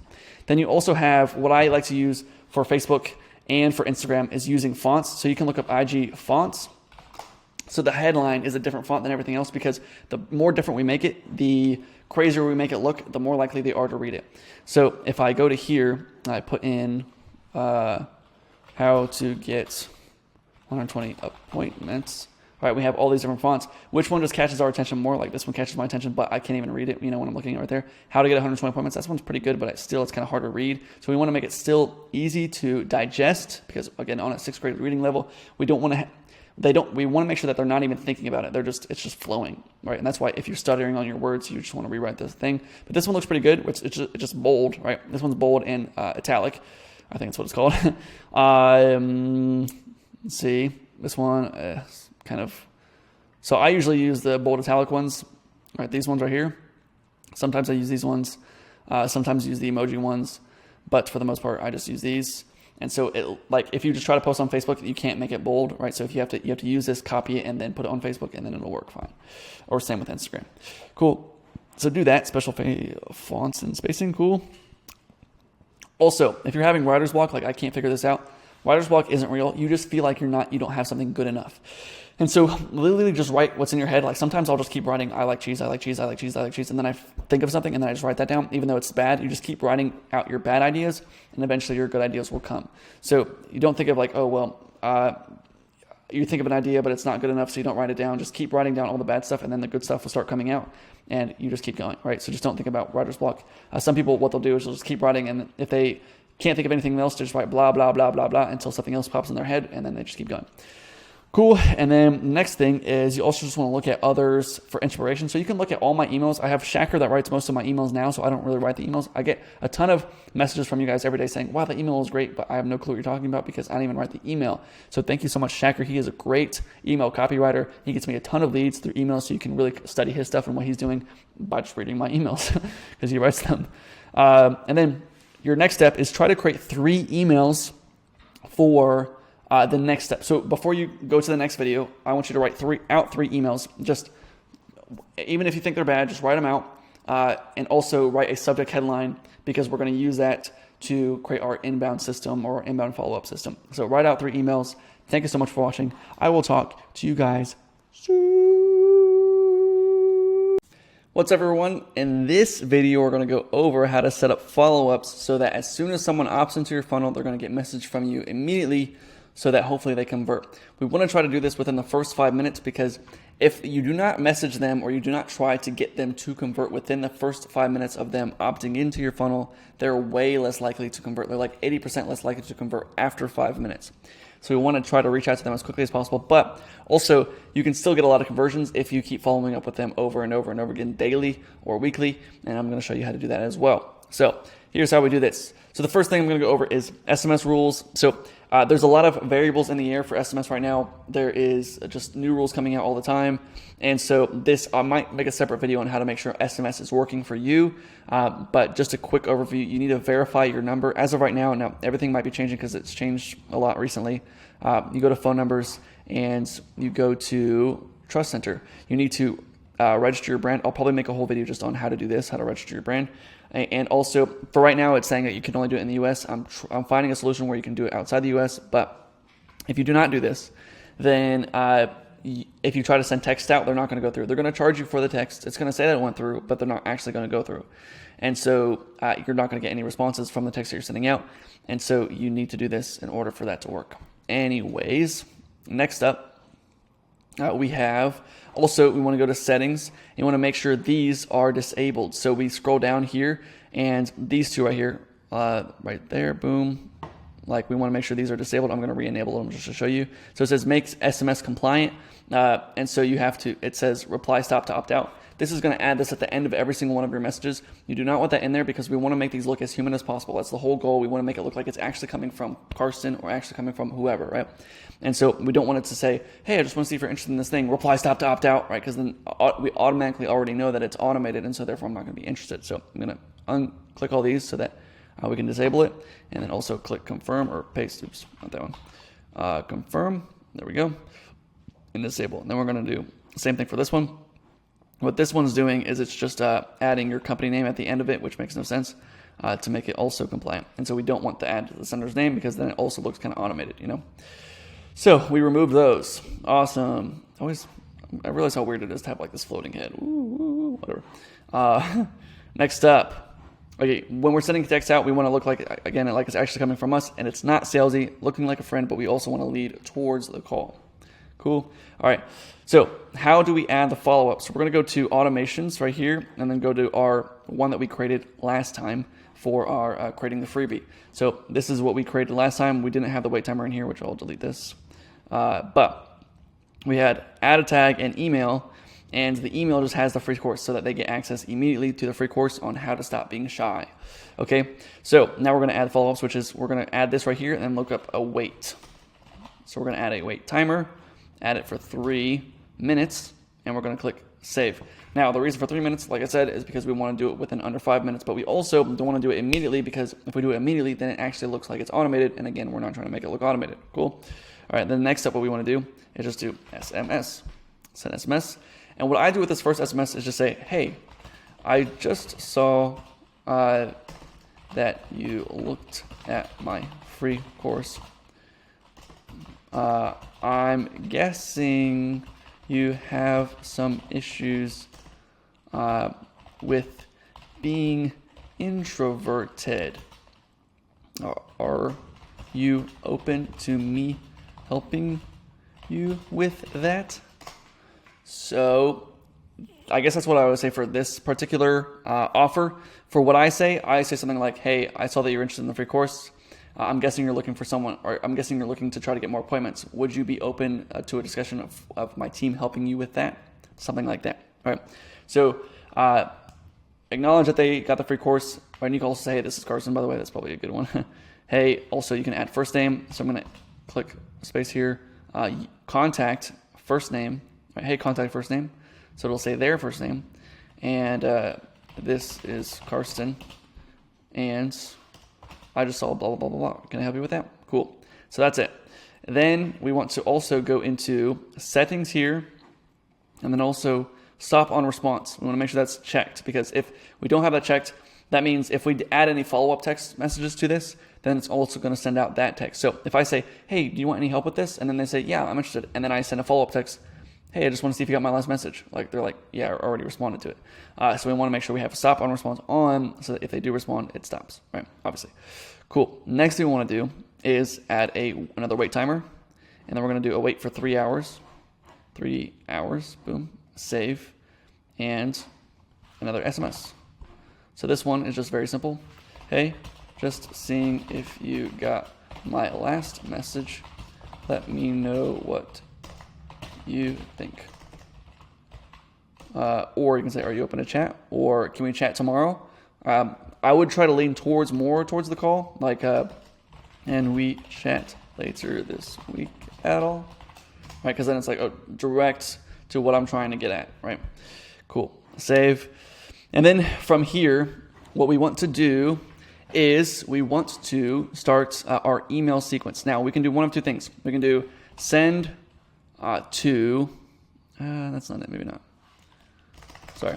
We have to send it to another workflow. I forget where this one is, but you can basically just add to workflow. There it is, right? So add to workflow, and we can select a different workflow. Boom. And then we're going to end off. So send those two texts, and then it's just going to send to the next workflow, and that's it. Which I think that's the best option. Or what you can do is you can add the email sequences in here, but I'm going to send it to the next workflow. So I'm going to do add to workflow, and then you select a new workflow, whatever. You have to go create another workflow, and then you click save, and also make sure that it's published right here, draft publish, make sure it's published. And then this ends off, and then we're good. Okay, cool. We're going to go back, and we're going to call this opt-in emails, right? So this is the new one, right? And we're going to call this opt-in emails. So anyone that opts in, they're going to start receiving these emails. And so let's just say you have multiple opt-ins, and you send text out to this person saying, hey, thank you for looking at my software, my free software. And I saw that you checked it out, and I just want to see if you want my help with this. And then it leads over into this email sequence. Like, so it'll send those texts out, then this email sequence, or send that email out, whatever the other freebie is. If you have multiple of them, multiple opt-ins, then you can lead back to this right here. Cool. All right. So you don't have to have any triggers for this. All we just want to do is just do send email right here. And so you can do from name. Now, something this might only be for my account. I'm not sure, but I've noticed if I do this, if I do Jesus Christ, and then I do yo, what up, dog? Jesus, you heard? And then I send it to myself. I noticed that it won't send as Jesus Christ. It used to, but maybe they just changed it for me because I sent an email as if I was Alex Mosey. But maybe they did it for everybody. I'm not sure. So I just put your name as your name, and then from email, you don't have to you just keep that blank. I think if you add that in there, it can like lower the reputation of the email that you're sending out, so it's more likely to go to spam. Let me see. Yeah, it just goes to reply@coldleads.co. It doesn't say anything. Well, I guess that was just a test email. So anyways, so what you want to do is the video I made of the body framework or the outreach copy. Let me see. Yeah, body actually. That's the outreach. Sorry, the inbounds long written posts that we talked about. You want to put those in here. So you can put in your whole entire copy. You want to have like 3 to 5 of these when we're starting out. Copy this, go into here, paste. And you can do subject line, how I got 68x ROI. Cool, save action. Now we have an email.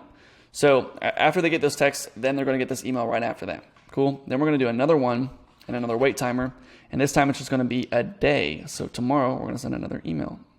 Now you can do longer than that if you want to. You can do every 3 days. You just want to hit them. To me, I want to hit them up as much as possible until they hate me, right? So it's either respond to me or die, or respond to me or unsubscribe, right? And then we're going to do another email, and from name, same thing. You don't have to put that, or I would put that in there, but no email, subject line, whatever you want. Let's see. Going to person. Sorry, everyone. That's going. And then our next copy. So we're going to take this copy and we're going to upload that. Now, also at the end of all these copies, what we want to make sure that we do, is we want to have a direct call to action. So every email needs to have a call. It should not end off with nothing. So Crush Your Tuesday. And then we're going to end off, if you want my help to blah, blah, blah, you can book a call with me here. All right, so they already have your opt-in. They already have your free whatever. And so it should always be leading towards the sale or towards a booked call, right? Custom values, and then, never mind, sorry, not that. You go to, here's my link, coldleads.com/link, whatever. And what I'm going to do is I'm going to copy this, or I'm going to click this URL button and just put the link in there as well. It's good to do this. This is very minor, but sometimes if you just say, you can do this, like click here to learn more, right? And you take that whole thing and you send an email like that, and you do link.com. Usually that hurts the reputation, so the email will end up in spam a little more often. So you don't want to do that. So I just put the whole link in there like that. And also we want to make it look like it's actually coming from a real person. Now, obviously they know that it's automated, right? But making it look super pretty. So if I go to my email inbox, let's go to, not spam, what's the other one? Social or updates, promotions. Here we go. If we go to promotions, all these promotions look exactly the same, right? Look at how beautiful this is. They're always like in the center, and they have buttons and HTML inside the email. If I go to see this one, Let's go to another one. This one, right? They're all the same, right? So we want it not to look like this. We want it to look like it's a real person, a real human, because we all know that this was just blasted out to everybody. This is just like they made a website for an email, and then you just click. They want you to click on here, but they all end up in promotions because people just mark it as a promotion, you know. So that one's good, but this one, right? Everything's the same. So we want to look different, and that's why we make it like this long form post that look like it's really just you. You just wrote an email and you just wanted to send it out. Cool. Save action. Then we have that email, and we want to do this for about 3 to 5 emails. You want to create 3 to 5 emails out when you're starting this. Days. And then from here, we're going to do one more email, and I'm not going to write anything in here, but we're just going to, cool. And then once we're done, we can do one of two things. We can just either end it off to where they get those 3 or 4 emails, right? And then the campaign stops, and you just send an email whenever you need to periodically. Or what we can do is do another wait timer, and then wait for 300 days. And so you'll get a whole bunch of people coming through, and they're all going to pile up here. So, everyone, like 10 people come in today, and then they're going to pile up here a couple days from now. And 20 people come in, they're going to pile up here. And then 40 people come in, and then just like more and more people come in, and then you'll have a couple hundred people just piled up in here. And then every time you want to add another email, you can change this, or there'll be a button that'll say like, hey, move everyone over to the next step. So what you want to do is add another email, boom, whatever the email is, save, then create another wait timer, do it for another 300 days, right?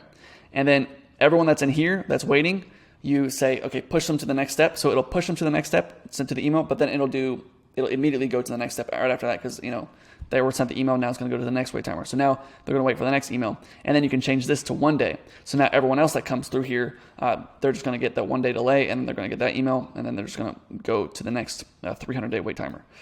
Hopefully that makes sense. You can also, like I said, you can just end it off, and then you can send an email every day. Just I think this is a little better because it's kind of like archived, and every person that comes through, they're going to get those emails, But you can also do this where we go back, we go to contacts, and we go to, we're going to do filters, tag, and then we're going to look for tag, which is what we created, which is free course opt-in. So everyone that's opted in the free course, apply. There's no one in there, but I'm going to do another tag, which is anyone that has lead. Did I do that? Lead. Yeah, there we go. Sorry. Cold leads lead. So that's anybody that has applied or opted into anything that I've done. And can we send an email here? Yeah, we can't because we don't have anyone selected, but we'll just delete these. So you just create those tags. Make sure you filter it out by only the people that have opted in. Then we do send an email right here, and you can just send an email from here. Okay, proceed. From name, everything's kind of the same here as we know. We don't have to do this. Email as well. Hurts the reputation. Blah, blah, blah. Put the email in here. Just make sure it looks good. I just double check because I've sent out emails. I have my team send out emails where we didn't double check, and then we just look stupid. Then we have to send another email like, oh, hey, click here to book a call, and then the link leads to like Elmo or something, and you're like, crap. So make sure you double check everything. And then actions, you just have to call this something. I just usually call it test or whatever the email is called. And then usually when I send and drip, we don't really want to send it all at once. We can, but if we send it all at once, usually you're more likely to go to spam because of the if you have a lot of contacts, right? If you only have a couple hundred, it doesn't matter. But send it in drip mode where I send like, let's do 10 every 1 minute. And then start on like right now. So start in a couple minutes, boom. And then we don't have to do this, we don't have to do any of that other stuff. 10 every 1 minute, that would be 600 per hour, maybe 20 every 1 minute. So that would be 1,200 an hour. And so if you have a list, like my list is 7,000, you can do more than that, more than 20 a minute, but just we kind of want to space it out just a little bit so it looks a little more genuine. And like if we're sending out thousands of email at a time, we're more likely to go to spam. So we would just want to kind of space it out just a little bit. All right. Cool. So let us go into here. I think, let's see. Oh yeah, responses. So with email, You can have some people responding on email. That's okay. You can just respond back to them, and you just want to lean towards the call. But every email should just have a direct call to action. So if they want to respond, they should just click to book a call, right? Which is what they'll do. Now for SMS, usually they'll just say yes to your question. So hey, are you interested in me helping you not become less shy? Are you open to that? They say yes. I then say, okay, great. Are you free to chat tomorrow at 10 a.m.? Just lean directly towards the booked call. I try not to send links. I send links now just because I have so many people that I don't have to worry about booking calls. But if you're in a spot where like you're just trying to book as many calls as you can and you want to optimize for as many booked calls as you can, then just try to say, hey, you're free tomorrow at this specific time. You try to look at their time zone as well and just give them a time.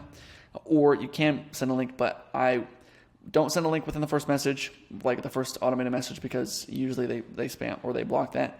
And then also just make the link very simple and easy to book. I'll make a video on how to create multiple landing pages or multiple calendars so that you know which calendar is coming from where, all that jazz. So you can watch that video as well. Also, be a friend and not a salesperson. So you can also give value on SMS. Usually people don't want to hold a conversation on SMS, so you say a little something, but also just always, every single message you should be leaning towards the call. So if they say, how does it work? You say, well, how it works is blah, blah, blah, blah, blah, blah, blah. Are you free to chat tomorrow at 10 a.m.? That doesn't work. I've tried that and it doesn't work for me. Yeah, well, for some industries, it doesn't work that well. Are you free to chat tomorrow at 10 a.m. for a call? You just always like kind of lean back to that. Cool. All right. Thank you so much for watching. I hope this was helpful, and I will talk to you guys soon. Hey everyone. Today we're going to go over how to get clients through Facebook inbound. In my prime, when I was doing Facebook all the time, I would wake up to about 10 to 20 messages per day of people that were interested in my offer. It was always amazing because like waking up to 10 people that are always interested is cool. Now I focus more on YouTube, but I'm going to get way back into Facebook. What I'm going to do is I'm going to make another video of my dream setup in terms of exactly what I would do day by day if I were you. And then I'm going to show you exactly what I would do. So like the post that I would make every single day, Monday through Friday. And then also I'm just going to do it. So I'm going to show you me actually sending messages and doing that dream outreach. So my dream client system, there'll be probably a separate section. You can watch that. But in this section, we're going to go over how I actually do Facebook inbound. So to set up, you should already have a solid offer in place. And this means that you probably should have a client, but if you don't, that's still cool. Just try to have an offer that people actually want. If it's something that people are really desperate for, that they really need, it's going to be easy to get clients. If it's really hard for you to get clients right now, then it's probably because your offer isn't good, all right? So you also want to make your bio your offer. So I'm going to go to my profile right here. Now, my profile used to be a lot better, but my account got hacked, and my account is still kind of like the MFJQC, right? Which isn't Carson Fox. I'm not even sure how they changed that. But they basically deleted all my posts except for like posts when I was like 10 years old. So I don't this is the last April 18th, 2019. So they deleted all my good posts. So I'm not able to show you a lot, but I have a few posts in here. But here we go. I have get 120 sales appointments, qualified appointments per month on autopilot, no trainer, no setters, no paid ads. So that's my offer right there. And you can create a banner photo, but that is not important. So I have a banner photo that's just stars. It's not really, no one really cares, but some people swear by having a banner photo that has your offer also in the banner. It doesn't really matter. Make sure the photo is clear and clean and of yourself and close up, okay? Because with Facebook, the thing is, what I've noticed is that when you're getting a lot of Facebook messages, when you're active on Facebook a lot, the thing is that if you do not have a clear, clean photo, then I'll just get a message from somebody and I'm like, all right, that's that person. That's the face. I'll forget their name, but I'll remember the photo. And then 6 months down the line, they'll message me again. I'm like, oh, I remember that photo. I don't really remember that person's name, but their photo, right? So this guy that just messaged me, let's see, earlier today. And I remember his photo, right? I've never even recognized his name, but now that his name is Ismail, right? Ismail. So, and I know this, probably I've worked with this person a little bit, but if I saw him on a call, I'll be like, oh yeah, that's that person, right? But on Facebook, I'm just looking at the photo. Okay, I recognize the green in the background. He's got a dark blue shirt on, and he has glasses. And so usually, sometimes I'll see people like, let's say Vishal, this guy, where he deleted his photo, but he used to have like a black and white photo, and I recognized him. I was like, all right, that's Vishal. He has a black and white photo. And so people really just recognize the photos a lot when you're doing a lot of messages. And trust me, once you start doing a lot of messages, you'll start recognizing it too. So just try to have a clear and clean photo of yourself close up so that people recognize who you are. They can see you, right? Then join groups that your audience naturally joins. Now the goal is this really works best if you're friends with your audience. It won't work if you don't have any friends that are in your audience. And so that's why we do cold outreach, to get friends that are in our audience, and then we kind of nurture them when they're in our funnel. So it's every social media platform is kind of like a funnel, right? So you find ways to get leads in the door, right? You can push out ads, you get their emails and their phone numbers, and then you just nurture them until they convert. So you nurture them by sending text messages or emails to them, right? That's the normal way of doing marketing. So this is the same way. We're going out to a Facebook group. We're trying to get them as leads, get them interested in our offer. And if they don't buy right away, that's cool. We can nurture them by posting stuff on our Facebook page, because now they're in our funnel because they're our friends now and they're kind of subscribed to us, right? So just think of it that way. We need to have more friends, and the way to get more friends is just by reaching out to more people. Also, what a lot of gurus do is what I would do if I were you. I would immediately try to create, if you have no friends in the space, create a Facebook group around whatever your offer is, right? And I'll kind of show you how to do that later. And then also try to go into other Facebook groups and just provide value. Don't ask for any sort of call to actions or calls or anything. Just provide value, give to other people, reply to comments, stuff like that, and people will start friending you because they look like you're the expert. Okay. All right. Posting. So we have a couple different ways of posting. I'm going to go over long form copy first. Now I have a whole video about how to create long form copy somewhere in this section. All right. So you can watch that, and you can use the long form copy that you use to write emails for Facebook as well. Sometimes the spacing on Facebook doesn't apply, so you actually have to go to there's certain websites where you can just say Facebook spacing, and then there'll be a website on that'll space out the Facebook posts for you. I have it's in the long form copy post video, so you can watch that, or the long form email video. And you want to end each post with a call to action that usually leads them to comment something. So instead of saying, hey, click here if you're interested, you're usually going to say comment a one below if you want my free system on how to blah, blah, blah. So you can create you can either lean directly towards the call to action, like directly towards the sale, which is comment one below if you want me to help you build out the system to blah, blah, blah. Or you can just do comment one below if you want this freebie, and then you can get them towards a freebie, but that's not necessary all the time. So, all right. Next up, we have add high quality photos or videos in each post that makes it stop worthy. You can also add simple memes. You just have to think, how do we get these people to stop? Always add a post or a photo to every single post, because they will not stop unless there is a post. Let's just go to Facebook right now, and we'll go through and everything. Right, there's Dan Kennedy. Right, cool. That's Dan Kennedy. Awesome. Right, and we have the photo. Right, okay, photo. This you almost pass by it because there is no photo. Right. Gotta love Joss, but there's no photo there, right? Photo, no photo. All right, this one we just passed, right? Photo, cool. So the more, it makes it a little more eye-catching when there is a photo, and we also just want to make the photo actually eye-catching. So okay, this one I kind of did stop on, so it's just a whole, very bright colors, bright images, a little higher quality photos, not crazy, but this one, you always kind of want to read memes. You always just like, what is it about? So I like posting memes because they are pretty good. I'll kind of give you another example of this. Boom. I had such good ones that they got deleted. I'm so kind of mad about it. All right, this one, yes, enslaved moisture. And as you can see, we have the long form copy. So this has nothing to do with the post at all, but it just says, enslaved moisture. And then the post, which is funny. Or the post isn't really funny, but it's just how to get clients through, whatever. So I'm going to actually go to my content. Let's see if I can find anything else in here. Publish 50 posts. Dang, bro. I have 50 posts in here. All right. Here we go. A photo like this. All right. A lot of colors. Okay. That makes me want to stop. But that one is, I didn't have a long form content. Let's just see if I can find anything else. This is all right. Cool. Boom, boom, boom. And I'll go over some of the other ones like the videos and stuff like that too. All right, well, I guess I don't have anything else that has, I had ones that were really good that had really high quality photos and it looks really good. You just kind of want to, I had videos on there that you kind of just want to stop and watch the videos. But obviously I can't show you those. All right, next way of posting, testimonials. This doesn't need to be anything special, but people are always looking for a reason why not to buy from you. So you want to consistently prove them wrong. You do that by showing them proof day in and day out. You can post screenshots of client success or video testimonials. If you don't have any, you can just post your results that you're getting and just flex them.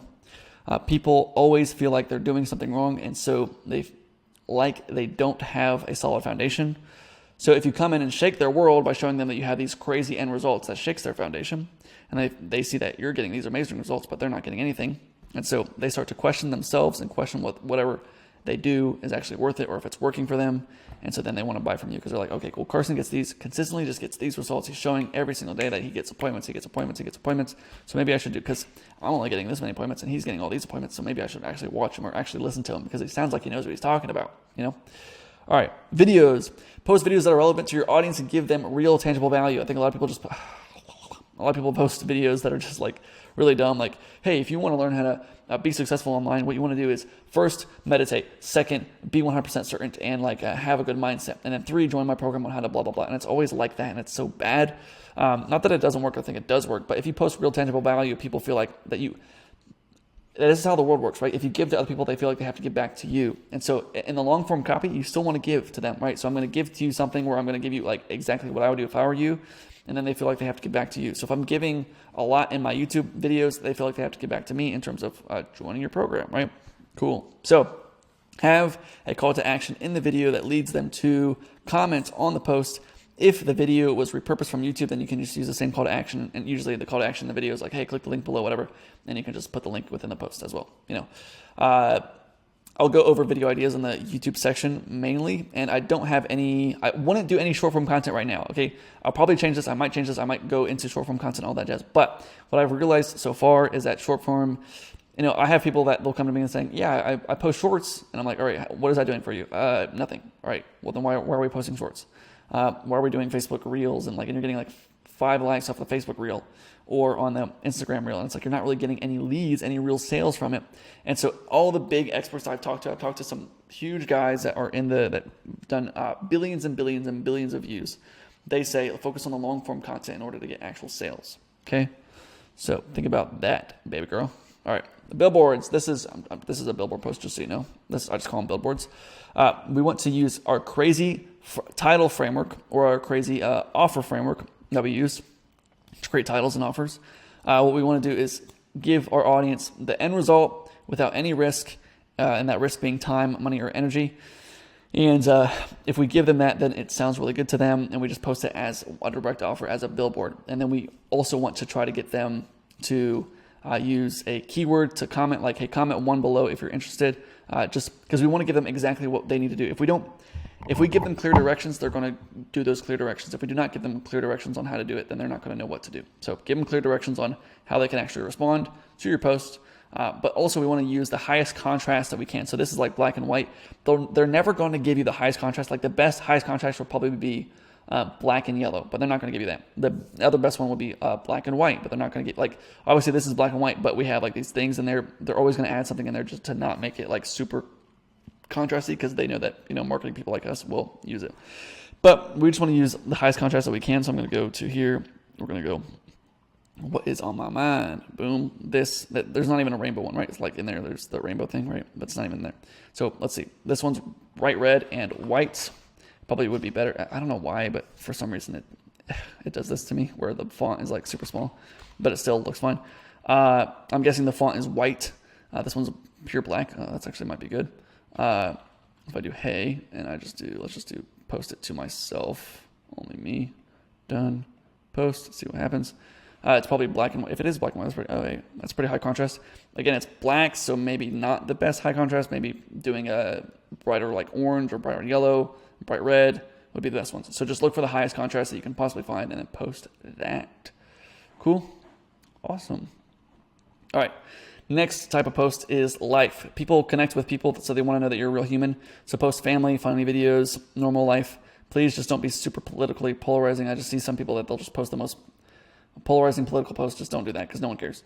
But something you can do is just mix your personal life and try to get engagement and then use it as an opportunity to sell. So this is my buddy Keaton. I saw that he had a ton of likes on this. So I had 213 likes, 63 comments. Everyone's congratulations, right?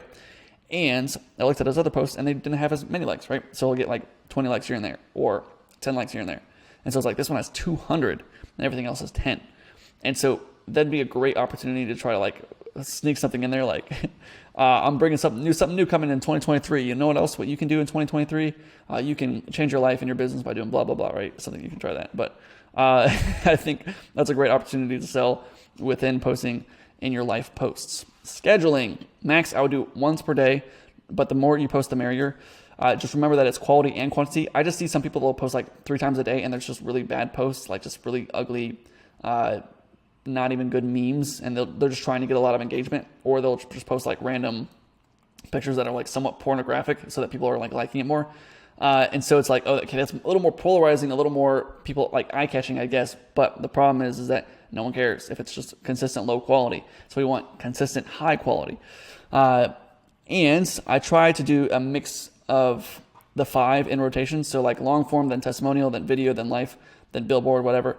I'm trying to sprinkle a little more testimonial in. If you don't have any testimonials, that's cool. You can also do flex posts. But I just see that a lot of the biggest people, they'll just post consistent testimonial over and over and over again. Every single time I post a testimonial post, someone's interested. Someone is always just interested.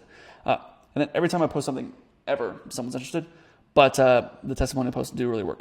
And then for the billboard posts, I wouldn't post them too much, max once every 2 weeks or once every 10 days or so, because if you're just consistently saying, hey, does anyone want this? Hey, does anyone want this? It kind of kills the vibe a lot. And so just do it every 2 weeks. Some people just do it every month, like create a new offer every month. I like to do it every month or so. I'm going to do one that's called, oh, this one's so good. This one's going to be so good. It's going to be, I created a new system for getting 300 inbound appointments for beta testing. Is anyone interested? So like, hey, I created the system. Is anyone interested in beta testing it? And then there's going to be a whole bunch of people saying yes, I'm interested. I guarantee it's going to work really well. So I'm going to post that soon, and I'll tell you the results of that. So people make, so some of the biggest groups, like I said right here, they just post testimonials and flex.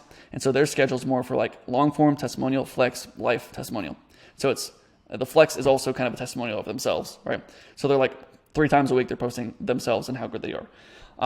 And so that's something you can do just because, again, we want to be everything that they want to be. We want to have everything that they want to have. And we want them to believe if they just follow us, they're going to get the end result that they want, right? So, I will say every time I post something, I get people wanting more information on how it works. So, managing leads. Anytime someone comments on the post that has a direct call to action, I send them a screenshot of their comment, explain the offer, and then ask them a direct question related to the post. In post, this question is usually some sort of qualifier, and so I can carry them into my DM script. And my DM script is usually cold offer, explain the qualifying question, or explain and add a qualifying question, and then give value, and then ask for the call. So I have a whole video on how I book calls through DMs. You can watch that video. For testimonials, a lot of times people will ask you to just tell you how it works or what you're doing or what do they do? How did that person get those results? Or how do you do it? And you're just going to give a brief overview of how your system works and then ask a qualifying question. So for an example, I'll just go into a post. Here's, let's go to my profile. And again, there's not a lot on here because, all right, we have one comment. There we go. Let's go. All right. Just because, again, as I said, I got hacked. So what I would do is if this was a direct call to action, which it isn't, this is just a testimonial post, and it was kind of a bad one because I just had 4 posts in there and I should have just done 1. But anyways, I'm going to do this, and I'm going to copy right here. So this is the free snipping tool. If you don't have it, I would get it, freesnippingtool.com or something like that. You can just do Control-C. Then what I'm going to do is I'm going to go to him, click message, and message is unavailable. Okay, cool. And then paste that and say, hey, just saw you were interested in my system on how to get 120 appointments per month. Who do you target mainly? So reiterating, hey, this is you. And then who do you target mainly? So we send him this message with the screenshot and then just send it off to him. And the DM framework, how it usually goes is, so we have cold outreach with the direct offer. So, hey, I just want to see if you're interested in 40 power washing jobs this month. They say, yes, I'm interested. Now, when we're doing posts, they've already expressed that they're interested. They're already raising their hand saying, yes, I'm interested. So we can just skip the first part, which is sending the initial offer, and just go to step 2, which is explaining a little further and then asking a qualifying question. So we work with all right, so in this example, how it works is we have clip flyers, and we send clip flyers to the affluent neighborhoods in your city to get you qualified leads. What city are you in? And we're located in Seattle. Let's just say they say that. And then the third step is always just giving value, then ask for a call to action. So there also might be, every conversation is different. You have variables. There's all this stuff that's in the air, but this is the basic framework. So they say we're in Seattle. I say, For Seattle, what works well is the gutter guards offer because there's a lot of tree debris that gets into the gutters, and so people respond really well to those flyers in that area. Can I show you what we got? Are you free to chat Monday at 11 a.m. PST? So, one, I know what I'm talking about because we're talking about power washing jobs. I know a little bit about power washing, so that's why I'm able to do that. And I've got this, I'm giving them a little value where this is what I would do if I were you. And then I'm also saying 11 a.m. PST, so that is their time zone because they said that they're in Seattle, so they're PST, right?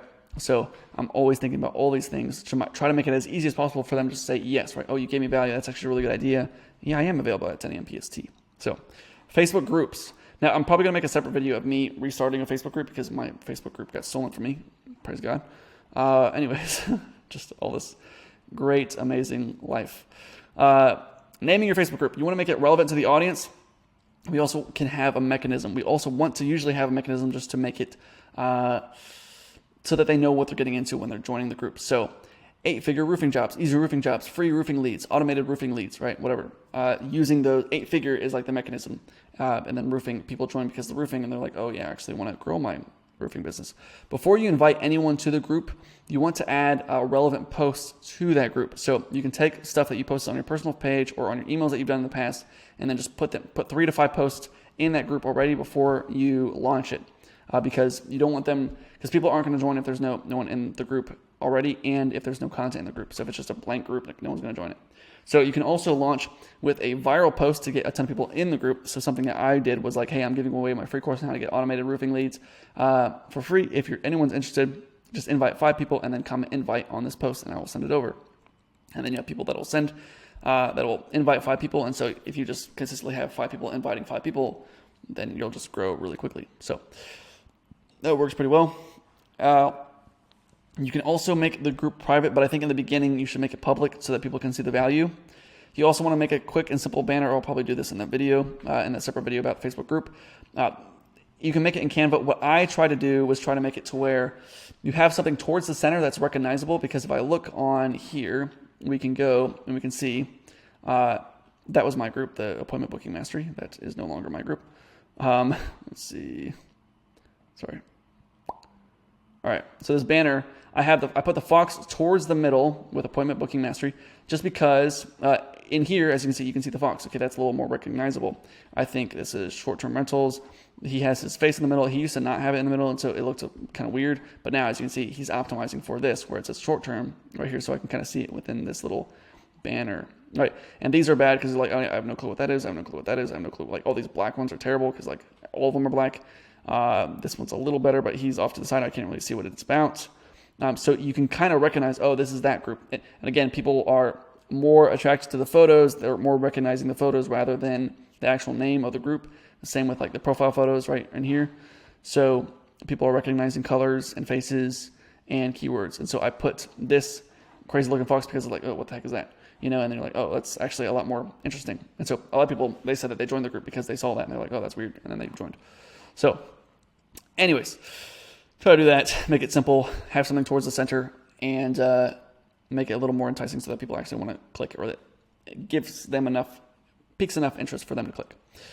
Once you have a group, you can start inviting people. Okay, once you have content in the group, start inviting people to the group, and you can just invite all your friends. And I'll try to do that in that other video as well. And you can also buy group members so that it looks like it has a social proof. So the thing with anything is that people want to know that it's worth doing. And so if you have 0 people in the group and then someone is invited to join the group, they see that nobody else is in the group but you, then you're less likely to join the group. I don't know if you've ever watched somebody's like live. You know, you have a friend that went live and then you're the only person in that live and you're like, now it's weird, right? It's only me and you. And so then you want to leave the live, but now you feel like you can't because you're the only person there, and then they feel bad. So I try but if you go into a live that has like 15,000 people, you don't feel bad. And you're like, oh, there's 15. And also you see that there's 15,000 people already in here. So why is there 15,000 people watching this? What are they watching? You know? So the more people that are in there, even if you fake it, right? If you fake 15,000 members watching your live, it will attract a lot more real people just because it looks like you have social proof. So if you have 2,000 fake members, this is what I used to do for Instagram. I would just buy like 10,000 fake followers, and then real people would start following me just because it looks like I already have a lot of followers. You know, hopefully that makes sense. All right.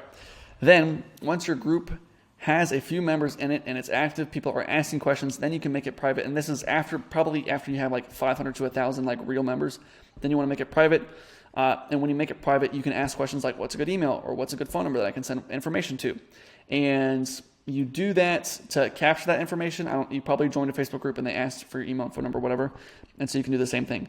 And so then you can use a tool called Group Collector, and you can link it to your group and Go High Level or whatever tool that you're using to send emails or text messages, whatever. And so I linked it to Go High Level so that anytime someone joins my group and they give me their email and phone number, it will automatically sync to Go High Level. So it'll add a tag to them. It'll put them in a contact into my Go High Level, and it'll start the email sequence to them. So it's really cool. And that is about it. Also, I'm not going to get too much into that, but you can watch the video. It's also Group Collectors on AppSumo. It's pretty good, and it's like $80, something like that. Yeah, $79. So $79, and you can get that. And they have videos on how to set up the whole Go High Level thing, so you can watch those. Cool. All right. So just be sure to monitor the group and remove anyone that tries to promote themselves within the group, because we want to steal other people's clients, but we don't want other people to steal our clients. And you can consistently post in the group the same way that you're posting on your personal profile, but you can also mix things up, because if you have a lot of friends that are like, they follow you and they're also in the group, you don't want them to get the same thing every day.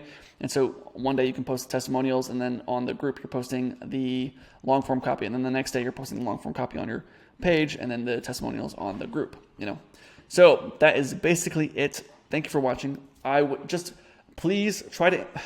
The thing is, you guys always watch this stuff and then you don't actually implement it. So please just try to implement this stuff and get it up and running. Because if you don't implement it, then you just wasted 30 minutes of your life. And I guarantee you that if your audience is on Facebook, this works, and you can get a lot of leads. You can make I made like 10 grand on Facebook the first month of me actually doing this system. So please use it to your advantage.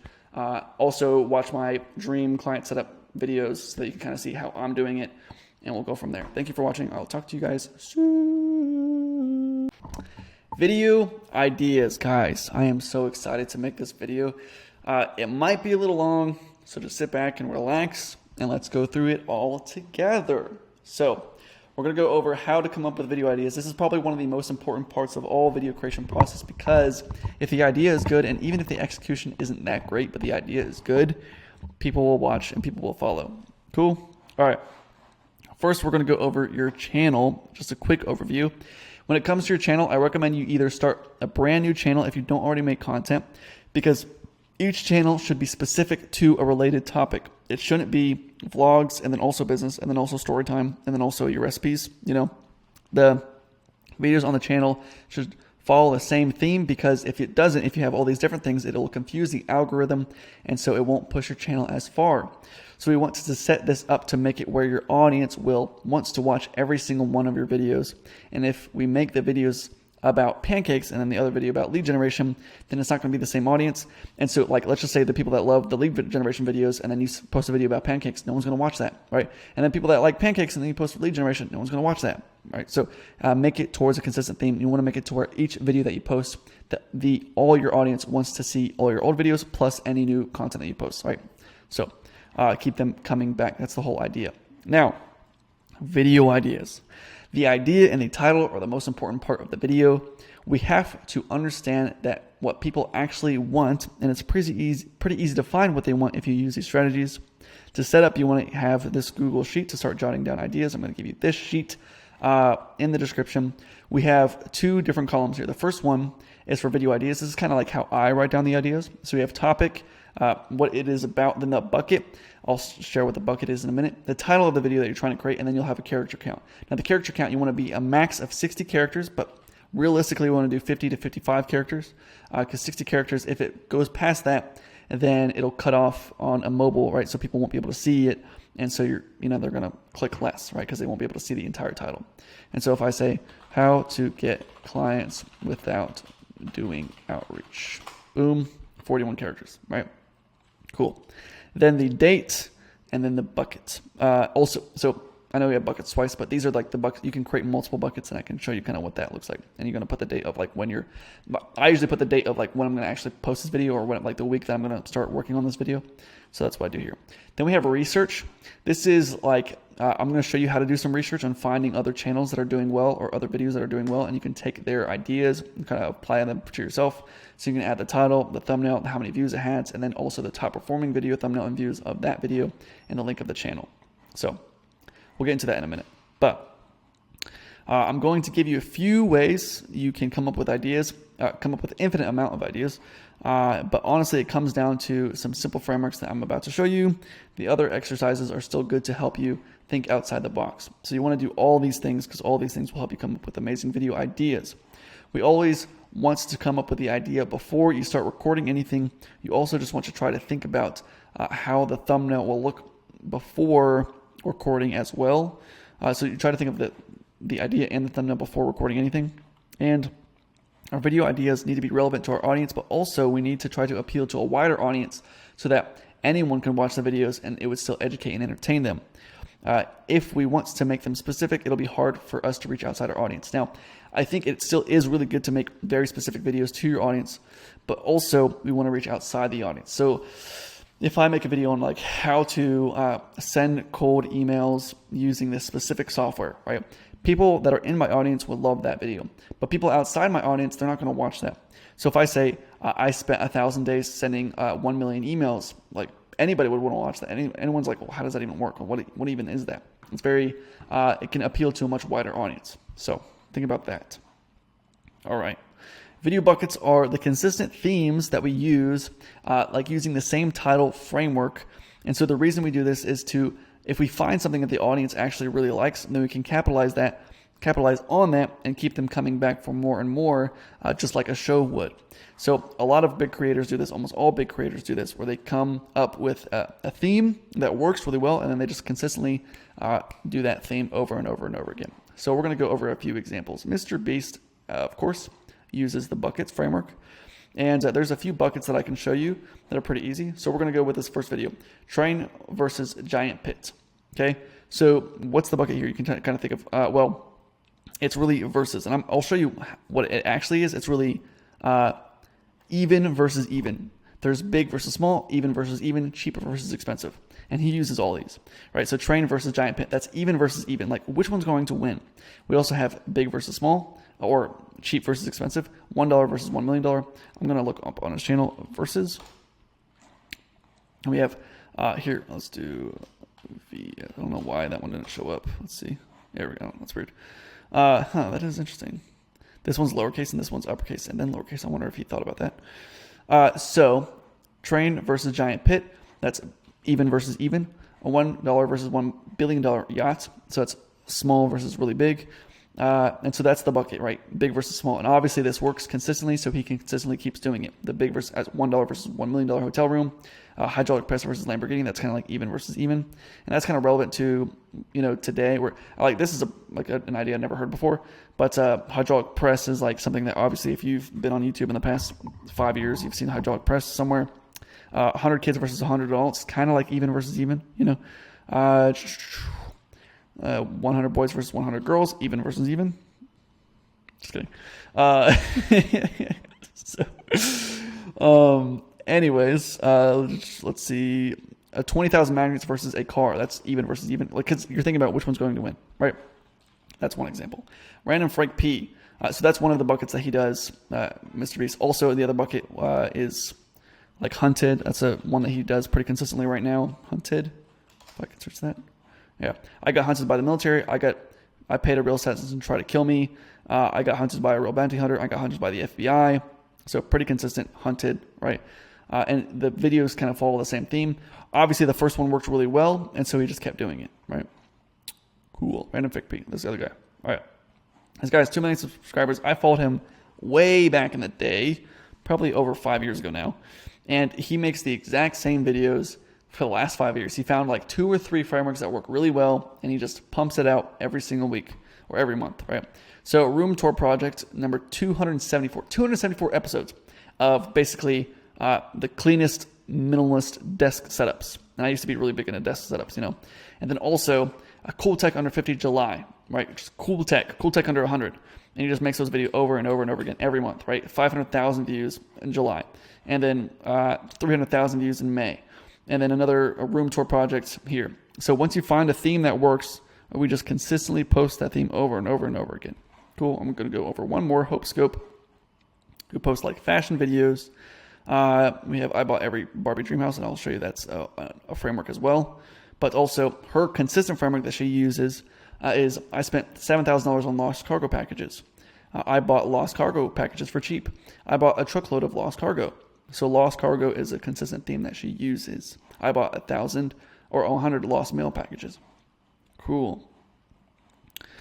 We also want to make sure that the titles are almost exactly the same, and they use the exact same specific keywords on the video that we used in the last video, because if it's not congruent, then people won't be able to tell if it's in the same bucket. And so sometimes people will say, I spent 1,000 days trying SMMA, and then it's like I spent 2 years trying SMMA. And then it's like, oh, well, that's it sounds a lot different. So try to use the exact same words in each of the individual titles. So here's some proven frameworks that I found. I studied a lot of YouTubers over the past couple of months, and I looked at all the frameworks that they use, and I kind of distilled them into this sheet that you can use for yourself. So I tried service, product, for time. So I took Ninja's masterclass. This one, I asked my friend to kind of write out some idea or like find the video ideas for these, but so some of these aren't very relevant. I ate like Tom Brady for a month. That's a good one. Or I did 100 push-ups every day for 30 days. And here's the results, right? And then it's always like a split photo of before and after where it's like very skinny and then like really buff. I spent 30 days doing push-ups. I did 100 push-ups every day for 30 days, right? That's a good one. I tried every product or service. This is the one that HopeScope just did, right? Where I bought every Barbie dream house ever. So I tried every product or service. I tried every soda and ranked them. I tried every pull-up bar in the world. Okay, I bought every MacBook ever. Or there's a good one, I bought every iPhone ever, right? Small versus large. Can a 2-inch gun fire a 1-inch bullet? World's smallest truck versus world's largest truck. Cheap versus expensive. I survived the cheapest versus most expensive gym. Can you hear the difference between a cheap versus expensive piano? That's a really good one. $10,000 marker versus $10 marker, or anything that Mr. Beast just did, right? $5 yacht versus $5 billion, whatever, So, next one. Even versus even. Just seeing who wins. Ford versus Chevy. Android versus iPhone. How many toy cars does it take to pull a real car? That's one that Mr. Beast did. RC Cars Beast. That's probably going to show me something there. Yeah. Mr. Beast. There we go. So how many cars can pull a real car? So we have like this regular car plus a whole bunch of RC cars, and it's very polarizing, like which one's actually going to win. Cool. All right, next up. Learning skill in time frame. Learning how to play the saxophone in 30 days. Learning 24 skills in 24 hours. I learned how to crank flip in 30 seconds. I don't know what that is.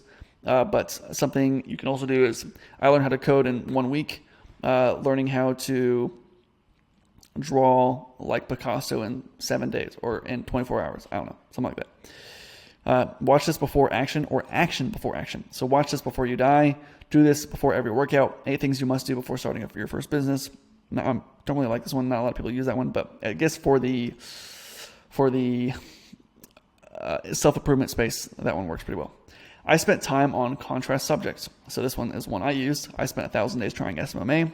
I spent 50 hours doing the world's loneliest job. I spent 50 hours in the world's smallest car. I spent 50 hours in a country that doesn't exist on the map.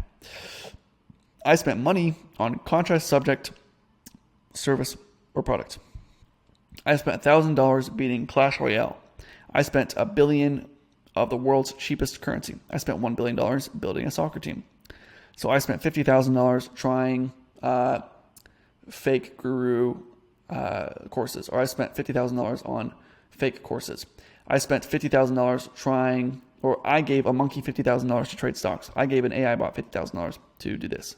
So money and then a specific action, or yeah, cool. I did task without necessity or pain point. Learning how to code with 0 experience. I beat Hitman without killing anyone. I beat Half-Life 3 without killing a head crab. I have no clue what that is. But again, my friend found some of these ideas. Crazy execution test. This one works extremely well if you're in the self-improvement space. So these are ones that I found. how I stay focused while studying 12 hours a day. That one's like always very popular. I don't know why, but it's always like that. How I wake up at 3:30 a.m. every day. That one's really popular. It's 3 million views for that one. Like this one had like 7 million views. It was crazy. Waking up at 4:30 a.m. every day will change your life, and here's how I do it. So just everybody wants to know, you got to think about what's the end result that my audience really wants, and then how do I do that without any pain, or how do I do that in a crazy way? So instead of like, anybody can say how I wake up at 6 a.m. every day. It's like, okay, that's normal. Right? That's still early, but that's kind of normal. But then you say 3:30 a.m., that's insane. That is crazy execution.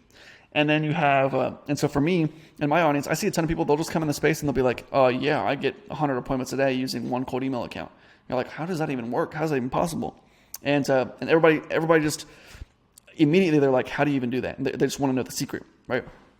And so you can lie about the whole thing too if you wanted to. But if I said how I got 100 clients in 30 days without sending any cold outreach messages, everyone's going to want to know how I do that. Or how I got 100 clients in SMMA as a very beginner. Everyone's going to want to know how you do that. So yeah, some title frameworks that you can use. So what I would do is you can start thinking about how to apply each one of these frameworks to your industry and write them into your Google Sheet. So if you can't think of anything, also literally just spit out whatever comes out in your head and just keep going until you come up with some good ideas. Sometimes you won't be able to come up with a good idea right away, or maybe it just doesn't apply to your industry. So you can check this document every week or so, or every, in the beginning, like check it every couple of days. And then now I check it like every month, and I'll come up with an idea like, I've already been through all these and I've tried to come up with as many ideas as I can with all these, but then I'll look at it a month from now and then I'll come up with a whole bunch more ideas, So think about that. Always be checking up on this. So what I would do right now if I were you is, or after this video, I tried service or product for time, or let's just do, I like this one. I spent time on contrast subject. So I spent 50 hours doing the world's loneliest job. I spent 50 hours in the world's smallest car. So it has to be a contrast adjective and subject. So it can't just be I spent 50 hours at a job because no one cares. But the world's loneliest job, or spent 50 hours in a car and nobody cares. World's smallest car, people start caring. So let's just try to think of some ideas off the top of our dome. So I have no clue what I'm doing, but okay, the bucket is I spent time doing blank, right? And we can do the topic we don't have to put in right now, but I spent 50 hours cold calling. I spent 50 hours straight cold calling. That's a good one. I spent 1,000 days cold emailing. Spent 1,000 days trying drop shipping. I spent 1,000 days. I spent 1,000 days in online business, or trying to escape the matrix, or trying to escape the rat race. Now, some of these aren't even good, but you just keep spitting it out. And if you can't think of anything, sometimes I won't be able to think of anything. So I'll just say, I spent 1,000 days eating cheese. I spent 1,000 days eating mayonnaise. I spent 1,000 days eating crocodiles. I spent 1,000. I'll just keep going. Just like keep your mind running, and then something will just pop out, and you're like, oh, that's good. And then you write that down. Okay? You need crocodiles. So, next up, looking across industries. This one's really good. So, a lot of people get trapped when they're looking at everyone else and they're interested in what they're doing, and then they just create an echo chamber because everyone's doing the same thing. So in order to get better ideas, we need to look into completely unrelated industries and other markets to capture ideas and then apply them to our industry. So most people aren't doing this, and so if we try it, we'll get much better results. So what we want to do is understand that the patterns that successful creators are using and these other industries and apply them to our own industry. So my most popular video I got from Minecraft YouTuber. So I just looked up Minecraft, tried to find some videos that other people were doing, and I saw people doing, I spent 1,000 days trying hardcore Minecraft. And I was like, let me just do that. And like, I've seen several videos like that where I looked it up, and there were several videos like that, and all of them had like millions of views. And so I was like, let me just try that for myself. And then I spent 1,000 days trying SMMA, and it popped off. Cool. So I'll kind of show you how this works. So you're going to go into the trending tab on YouTube, and then look at title frameworks that you might be able to mimic. There's going to be music, there's events, there's all this like very hot topic like right now stuff, but you won't be able to use that hot topic right now stuff. Like, you know, the Barbie movie's out, Oppenheimer's out, so we can't really use that. But we can, I'll show you kind of how it looks. We're just going to go here, Five Nights at Freddy's, right? It's kind of topical right now. All right, Ice Spice, obviously music, we can't really copy music or copy that framework. What in the world? Why is there so much Five Nights at Freddy's stuff? All right, highlights of a game, right? We can't copy that. Futurama with Fortnite, what in the world? So this is very newsworthy, news. Cool. News, okay. When loan sharks turn into regular businessmen. I probably can't copy that. More FNAF. What the heck is this, dude? Why is there so much of it? Doctor reacts to Barney James, cardiac arrest. What happened? Okay. Okay, here we go. We have so we also I just try to break down the title framework and then just try to apply it to myself. Ooh, that's a cardiac arrest from a Bronny James? From a LeBron? Oh, that's crazy. Okay, so it's doctor, which is, okay, authority figure reacts to blank, which is pretty popular. There's like lawyer reacts to blank, businessman reacts to blank. So you can try to use that framework for yourself. You can also, use him as an example. I faked a Minecraft speedrun. That's not that great, but Post Malone eats his last meal. Giving Toby 30 presents for his birthday. That's like it's based on a certain creator. I bought the life-size cakes of myself. Okay. Okay. I built the most expensive island in Minecraft. Okay, interesting. Okay. Most expensive. I created the most expensive outreach strategy. I bought the most expensive agency. I bought the most expensive business on earth. Or I tried mimicking the most expensive business on earth. I don't know. Using that keyword most expensive in there somewhere. I'm also just going to click on his title, click on his videos, and then go to most popular. And see, I traveled 12 billion blocks for this screenshot. That's interesting. I traveled, maybe not I traveled, but I did action. That's kind of hard. I built my pet and ultimate secret base. Okay, it's bad. I got the rarest pet in Minecraft. Using that word rarest. I got the rarest blank. Something like that. So I'm not, usually I sit here and think for like 5 minutes and try to come up with something, but I'm not going to sit here silent and just think of something. Some of these aren't very good examples, unfortunately, but I'll try to find a couple more. I played, okay, of course, 6 my thoughts. I messed up, okay. The Voice. I went to every Disneyland in 100 hours. That's great. I went to every blank in 100 hours. I tried every cold email strategy in 24 hours. I sent an email to every person on, ooh, that's good. I sent an email to every person on Earth in 5 days or 7 days or in 100 hours. I don't know. Or just sent an email to everyone on Earth. That'd be crazy, dude. That's a crazy video. All right. Cool. You get the picture. Smartest NPCs in gaming. All right. So we're going to write down these titles and see the framework is. Try to come up with 3 to 5 ideas. Right. So once you see a title framework, right, which is, let's see, I went to every Disneyland in 100 hours. So we're going to come up with like 3 different ideas, 3 to 5 ideas that we come off the top of our head that relate directly to this, to that framework that we just saw. And just try to write them down somewhere. So you can write them down in here. You can write them down as a bucket, which is I tried every, right? Which is also in the video title framework. But sometimes seeing what other people do, because that guy said every, Disneyland, so that might like spark some interest in you.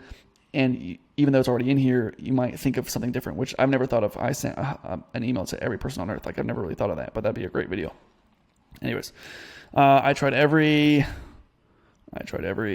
and then I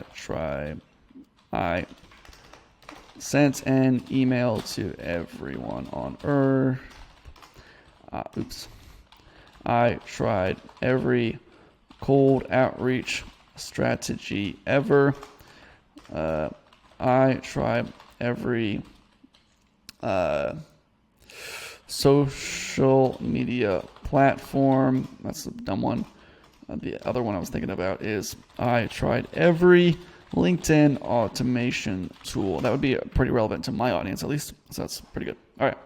So come up with 3 to 5 ideas per framework that you find, and you just go from there. Other topics. You can also search popular topics outside of your industry just to find new ideas. So something I did, I just searched Minecraft, just because like I haven't played Minecraft in like at least 10 years, right? 5-6 years. But I know that it's just so big, it's so popular, and so there's a lot of people trying to compete to get a lot of views. And so if you just search Minecraft, you can find a lot of people that do Minecraft videos. Minecraft, and you can see Minecrafty who is popping off, right?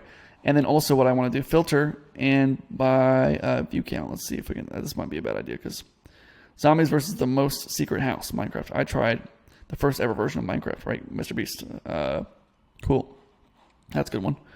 And you can also search by most popular videos, so you can find like the best ones. Squidwains, but in Minecraft, Severn secretly built. I don't know what the frick that is, dude. Okay, this one looks good. Noob versus pro versus hacker versus god. Right. I think that thumbnail is really good. And you can also go to that person's channel, go to the videos, go to the most popular, and you can also look at what's the best performing video. 129 million views. Minecraft noob versus pro versus hacker. Safest family house building challenge. What the heck? As you see, these videos get tons of views, which is actually kind of good. Noob versus pro versus blank might be a good title framework. Cool. All right. And that's an idea that I've never seen before, and now I've seen it, and now I can probably use it. Looking in your niche. So this is also a great idea. So we've checked outside our niche, what's working across just the industry as a whole, what's on the trending tab, and then also just what's working in random industries or in random sectors, random niches and ideas. But let's look inside our own industry. So what we want to do is, this one's a little different, but it's worth doing. You want to find a few channels that your audience actually likes, that are, that post similar content to you, that are in the same space as you. Okay. We just want to get their links and put them somewhere. So 3 to 4 channels. Then what we want to do is we want to create a brand new YouTube account. Go to those channels, subscribe to them, go to their most popular video, and watch them until the very end. And then watch 2 other videos based on them recommended. Also, subscribe to them, like their videos, watch the very end, watch the next video, watch the very end, like that video, and just do that for 2 other videos, and then also do that for 3 separate creators. And then if you find any good ideas, you want to jot down those ideas. So if you have somebody else that they popped off with this one video, you can just copy that video, or create a version of that video, not copy it directly, but But then we want to wait 12 hours until the next day, and then you go back to that channel.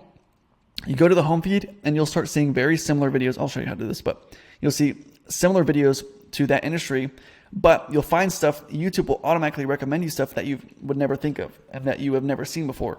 And so you'll get all these amazing ideas that are inside your industry from creators that you didn't even know existed.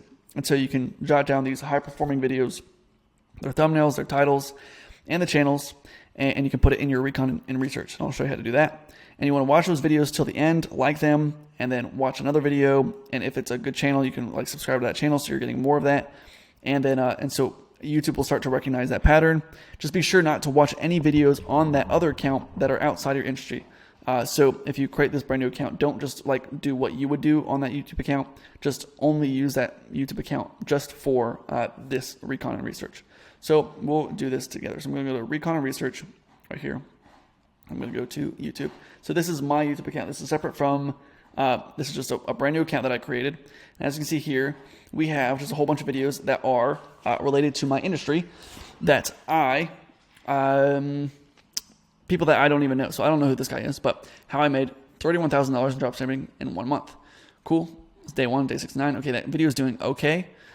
This one, why I'm able to study 70 hours a week and not burn out. How to stay efficient. 3.3 million views. All right, that's a great one because we have millions of views. It was a little 2 years ago, but it's still pretty relevant. So I'm going to take a screenshot of this. Boom, copy it. I'm going to open this up, put the thumbnail here, paste it, and then I'm just going to size it to here. Boom. I'm going to put the link. I'm going to open up this video, copy the link. I never pull all-nighters. I'm going to mute it first so you don't hear it.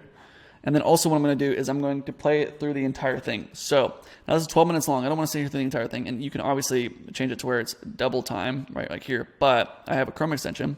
I don't know what it's called, but you can probably find it. But you can increase the speed of any video to a lot faster. So as you can see, it says 1% or 1 time speed right here. If I click D, or not, click D, it'll increase the speed. You probably can see 5, 6, 7, 8, 9, 10, 11, up to 16 times faster. So now we can play through the entire video very quickly.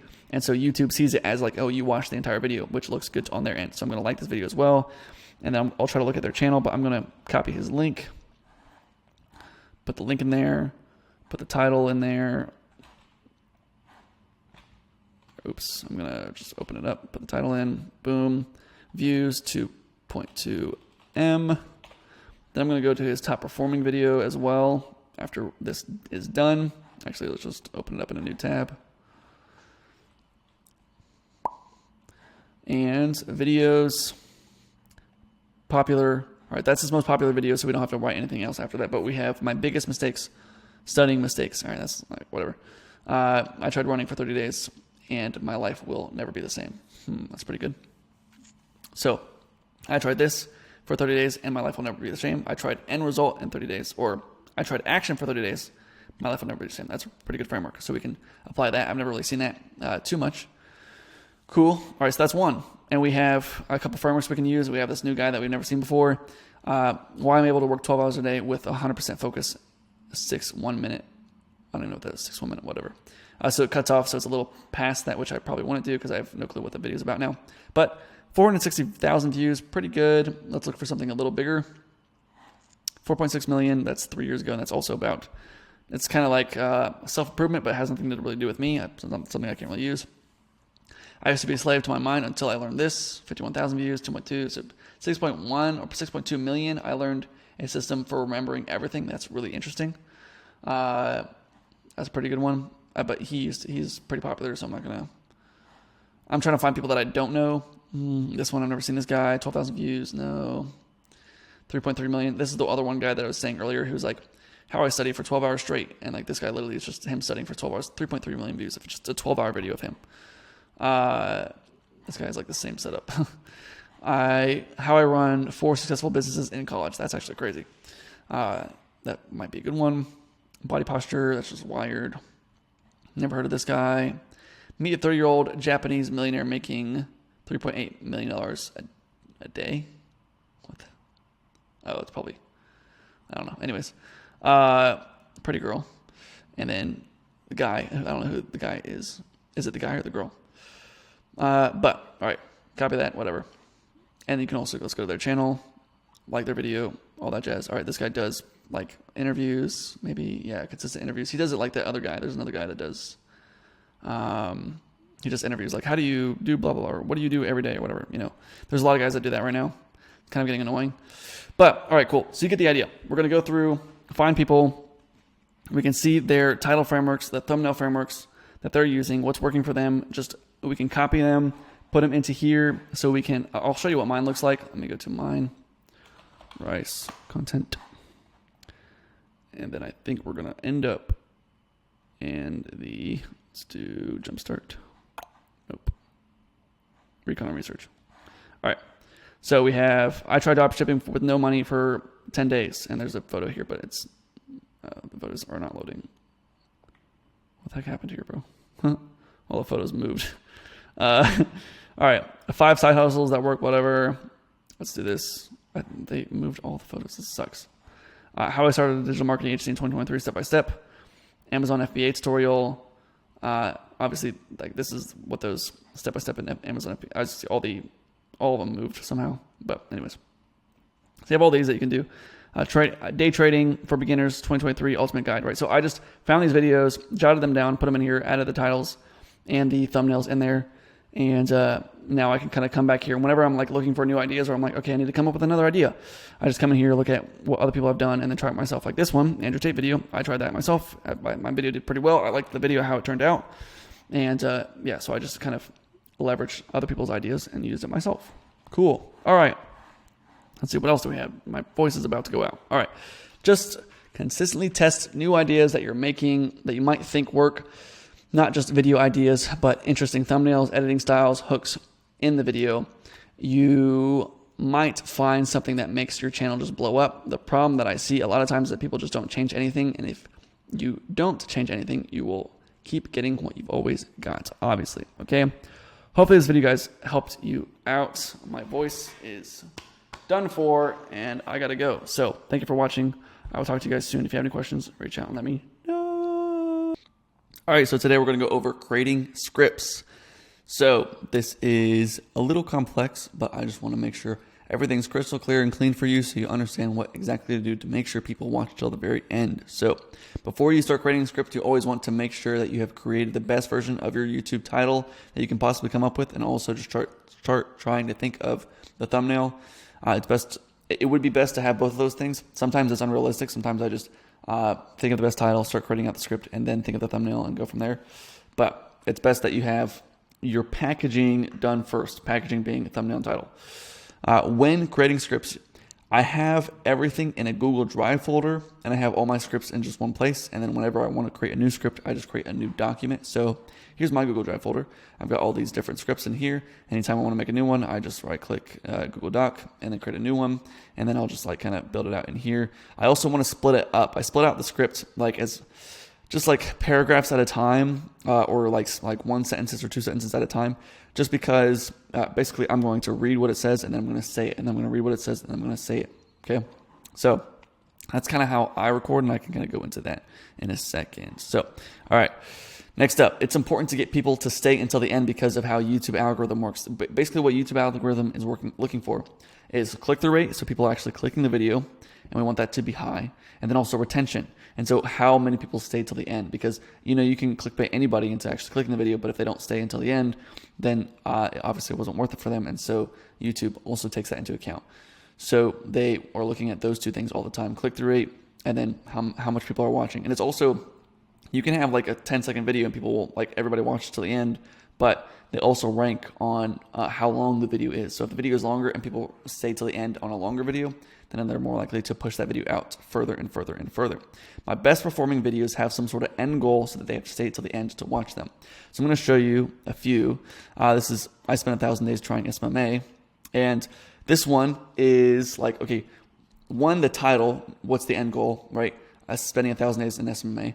And so the whole video is just the story of me trying. I spent the last 1,000 days trying to build a marketing agency. Let's start at the very, very beginning. I had $27. All right, so we already have established within 7 seconds, we're starting the story on what's happening. We know what the video is about. I'm delivering on the promise of I spent 1,000 days trying SMMA. And then people want to stay till the end because they're like, oh, what happens after 1,000 days, right? And so if I look at the retention here on this video, everyone has a hockey stick, so it'll go down significantly within the first 30 seconds. We want to kind of minimize that as much as possible by delivering on the promise as quickly as we can. But this video has a lot of views, so the more views, it usually gets lower and lower. But anyways, so after about the first 30 seconds, it tapers off to where we have this kind of consistent flow, right? It's consistent. We have these two hikes here, so we also want to we'll go over that when we're going over the data. But we have this consistent, everyone just kind of watches until the very end, right? This is exactly what is the payoff. After 1,000 days, what happens? And then that's when people start leaving the video. So I started implementing that system, and within 3 weeks, I made $8,900 with this model. And then the next month I made $16,000, and now I make about $25,000 a month with this model. And my goal for 2023 is really so that's the end result. I don't know if you heard that, but the end result is after 1,000 days, I make $25,000 a month. And then the reason it starts tapering off right here, and also to master the inbound game. So how do I create amazing YouTube videos like this? And you want a consistent system so it's me pitching, right? Saying, hey, if you want me to help you, blah, blah, blah, blah, blah. And that's when people start leaving. And so the only reason they start leaving is because I start pitching, which obviously I'm still going to do. But we want it to make it to where it's consistent to where they have to stay till the end because they want to know what the payoff is at the very end. I'll go to another example. I sent 20,000 cold DMs, the same exact thing, almost exactly, where I sent 20,000 cold DMs, and I booked around 1,578 sales calls. This is the first cold DM that I ever sent. All right, so 8 seconds in, we know exactly what the video is about. We kind of set it up to where what happens after 20,000 cold DMs, and we have we're starting the story within 8 seconds. Here's my first cold DM. Cool. Awesome. I'll give you one more example, Mr. Beast. As always, I paid and hired an assassin. Behind me is an assassin, and if he stabs me with this rubber knife by the end of the day, he wins 100 grand. Here's your rubber knife. Good luck. Get me out of this room. All right. So we are 10 seconds in. Maybe about 8 seconds in is when the story starts. So get me out of this rope, right? And we have exactly what the video is about. I hired an assassin, and if he stabs me by the end of the day. And so now we have the end goal, right? So by the end of the video, the end of the day, if he stabs me, blah, blah, blah, blah, blah. And so we're waiting to see what is the end goal, what's going to happen towards the end. And so people watch till the very, very, very, very end to see what happens, and YouTube rewards that significantly. So we want to try to do that as much as we can. All right, cool. Next up, story arc. So how any story works, I'm going to move my face here, is we have hook, re-engagement, setup, re-engagement, climax, goosh. And so these, I don't know, I have it spaced out a lot right here, but you can kind of bring these all back down here, I guess, because setup, usually kind of happens right after the hook. Okay, so a re-engagement is literally any time you move something, right? Or anytime the camera angle changes, or anytime you switch to show your screen, or just B-roll, or something else. So that's a re-engagement. Also, making a funny joke is a re-engagement, or something exploding is a re-engagement. Just something that catches attention or makes me want to stay hooked in is a re-engagement. We want to add those in as much as we humanly possibly can, because that makes them stay for longer, because we keep re-engaging, they're going to stay for longer. And if they stay for longer, YouTube rewards us by giving us more viewers. So the setup as well is kind of just, if we go back to that Mr. Beast video, the setup is, hey, I hired this guy. Behind me is an assassin! And if he stabs me with this rubber knife by the end of the day, he wins 100 grand. Here's your rubber knife. Good luck. Get me out of this room. What'd you do? Oh, I can't get out. Later, boys. I left your car in the woods. All right, so here we go. Are you out? This video is going to be the craziest video you've ever seen. We have a real tank, an entire carnival, I'm blowing up a bank, and so much more. All to escape this. All right, and that's within the first 30 seconds, just because the first 30 seconds are the most important, as I said. So we did this, we're going to do this, we're going to do this, all before the video ends. Cool. So that's kind of the setup. And then we just keep doing re-engagements. And so what I noticed about a lot of YouTube videos, it's like, okay, we have kind of this sub-story of the main story, this another sub-story, another sub-story, another sub-story. So that Mr. Beast video, it's like, all right, first we're going to go to this warehouse, and I need to escape out of the warehouse. And then we're going to go to a hotel, and then we need to escape out of the hotel. Then we're going to go to a bank, and I need to escape out of the bank. And so we're just like boom, boom, boom, boom, boom. And then the climax is he actually going to catch him at the very end? I don't know. And so you want to keep watching. But if it was just them chasing each other the entire time and just in the woods, right? And you'll notice, like, if you start making videos, you'll notice, like, if you have a segment that goes on for too long and there's not a lot of re-engagement, where, like, this segment is just, like, you at the warehouse for 20 minutes, then people stop caring and they'll stop watching. So that's something else. The climax is, what is the end result? They came here for one thing, which is finding out what the end result is of the video. Like, did you get caught? What happened after 1,000 days trying SMMA? What happened after you sent 20,000 cold DMs? And so what is the climax of this end result that I clicked on? And we want to kind of make it larger than life, as big as possible. Here's the climax. I know I have this fidget spinner here. And the goosh, a goosh is basically just a little extra oomph at the very end. I want to give you an example of this.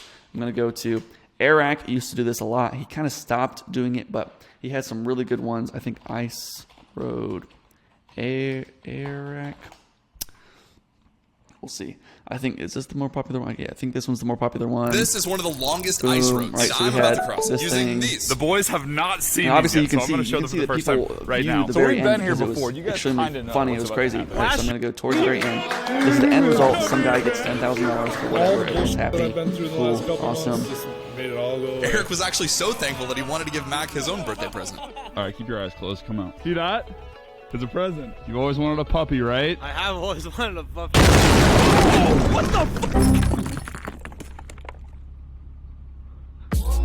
Yes. So we had the end result, and then it's like, all right, well, here's just an extra little something after the fact. So if you watch, like, any Marvel movie, I'm sure you've seen a Marvel movie where, you know, the first Iron Man movie, after that, I think maybe the first or second one, after the second one, at the very end, you know, the credits roll, but then after the credits roll, you have Thor's hammer. They're like, oh, Thor's hammer's here, whatever. And then that leads to, oh, there's our next clue to the next movie, which is Thor. So we kind of keep going and keep going and keep going. And that if we consistently do that, where we consistently have some sort of goosh at the very end, then people will want to watch to the very end because they're like, oh, I know something's going to happen at the very end, you know? So anyways, something you can always add. Also, like any Seinfeld has that a lot, where you have a one last joke at the very end. Oh, that's crazy. You know, it wraps it all up together. Awesome. Call to actions. Now, try not to have any sort of call to actions within the first 1/3 of the video, because we don't want them clicking off very soon, but we want to make sure that every video has some sort of call to action, and ideally it has every call to action that you can throw into it. I tried to hit into on my freebie during the video, so hey, I have my free course in the description below, and then also a call to booking call to action at the end of the video. And you also can encourage them to watch a very similar video once you're done with the current one that you're making, right? So, hey, I have this other video, and also that's in the same bucket or in a similar bucket. So at the end of this video, so if you want to watch my video on how I sent 100,000 emails, you can click this next video on how I sent 100,000 emails. So that would be something that I would say in my 20,000, I sent 20,000 DMs, and then I would say, hey, you want to watch my video on how I sent 100,000 emails? Watch that one. Now, I made the 20,000 DMs first. I made the 100,000 DMs or 100,000 emails after that. And so you wouldn't know, right, because I've made it like several months after. But in my 100,000 email video, I can say, hey, you can watch my other video on how I sent 20,000 cold DMs. And so then they watch that one and then want to click on to the next one. So we also want to get viewers watching multiple of our videos, because that means they're pretty engaged. If we get them watching 2 or more of the videos, then YouTube's just going to keep recommending our videos to them on the home feed, and so they'll keep getting our videos. And the whole goal is to make sure that every video that they see, they're going to like every video that our audience watches, they're going to want to see the next one, and they're going to want to see the next one. So we just keep having the audience come back for more and more and more and more. So anyways, call to actions, not in the first third. Hit on every call to action that you possibly can. And yeah. All right. Also, when creating your scripts, you want to follow a simple story structure: setup, re-engagement, and challenges, climax, goosh. And then also, when writing the script, space it out so it's easy for you to read when you're making the video. So I will give you a live demo. So again, usually come to here, create a new file, document. Here's one that I made that I never made the video, but I made this script. And so the one niche no one is talking about. Here's the hook. I want to show you how I find these really unique niches and business opportunities that are completely unsaturated and no one else is talking about, which means that it's really easy to get clients in that industry. Okay, so we're getting this crazy end result. How are you getting so many clients in an industry that's how do we find unsaturated industries, which is what everybody wants to know. And so that is the hook setup. So one opportunity I found is actually really simple. Right, really simple. Oh, what is that really simple opportunity? And no one's really doing it. You can take this concept and apply it to almost every niche and make a lot of money out of it. Cool. All right, now let's go into the story. So that's the setup, story. I was talking to my friend the other day, and he owns a beekeeping business. Shout out to Jacob if you're watching this video.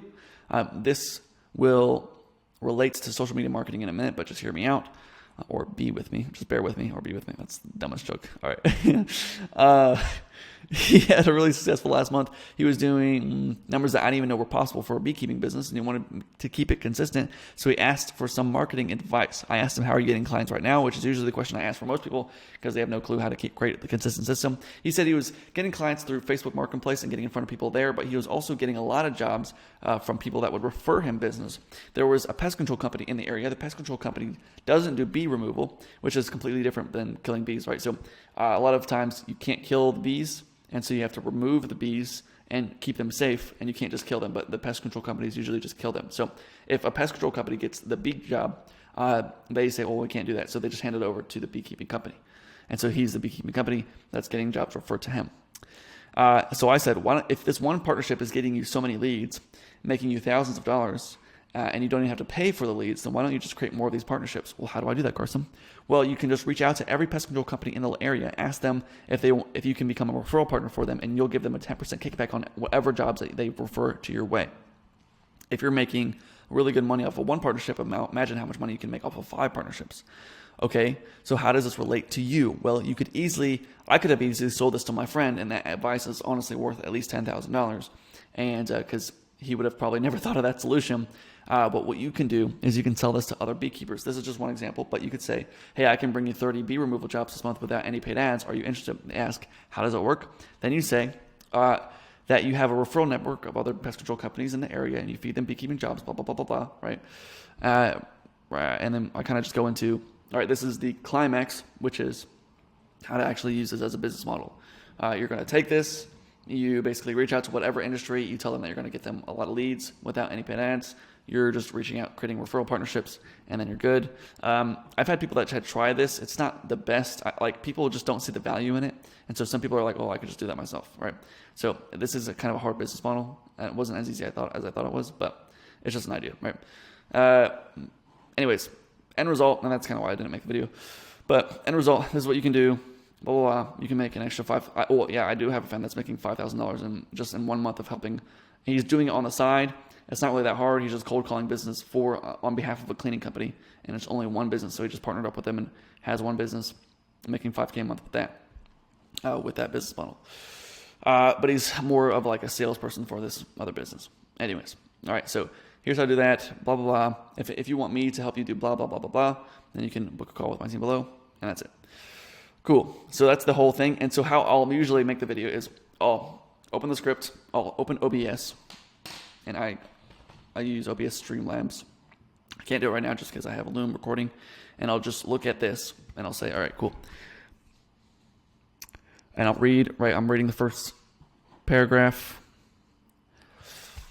I want to show you how I find really unique niches and business opportunities that are completely unsaturated. No one's talking about it, and I'm not really sure why no one's talking about it, but it's extremely easy to get clients in these industries. And then, all right, then I read the next sentence. So one opportunity I found was really simple. No one's doing it. You can take costs and apply it to almost every niche. Okay. So one opportunity I found is blah, blah, So I just keep going like that, and that's how I create the videos. And then I just cut it up later and edit it down, and I can show you how I edit it down. Now, you do not have to do all this. What I used to do, I used to just write out bullet points of bullet 1, bullet 2, bullet 3, and then I just talk out of my butt on these bullet points. And the thing is that I don't like saying yeah, sure, So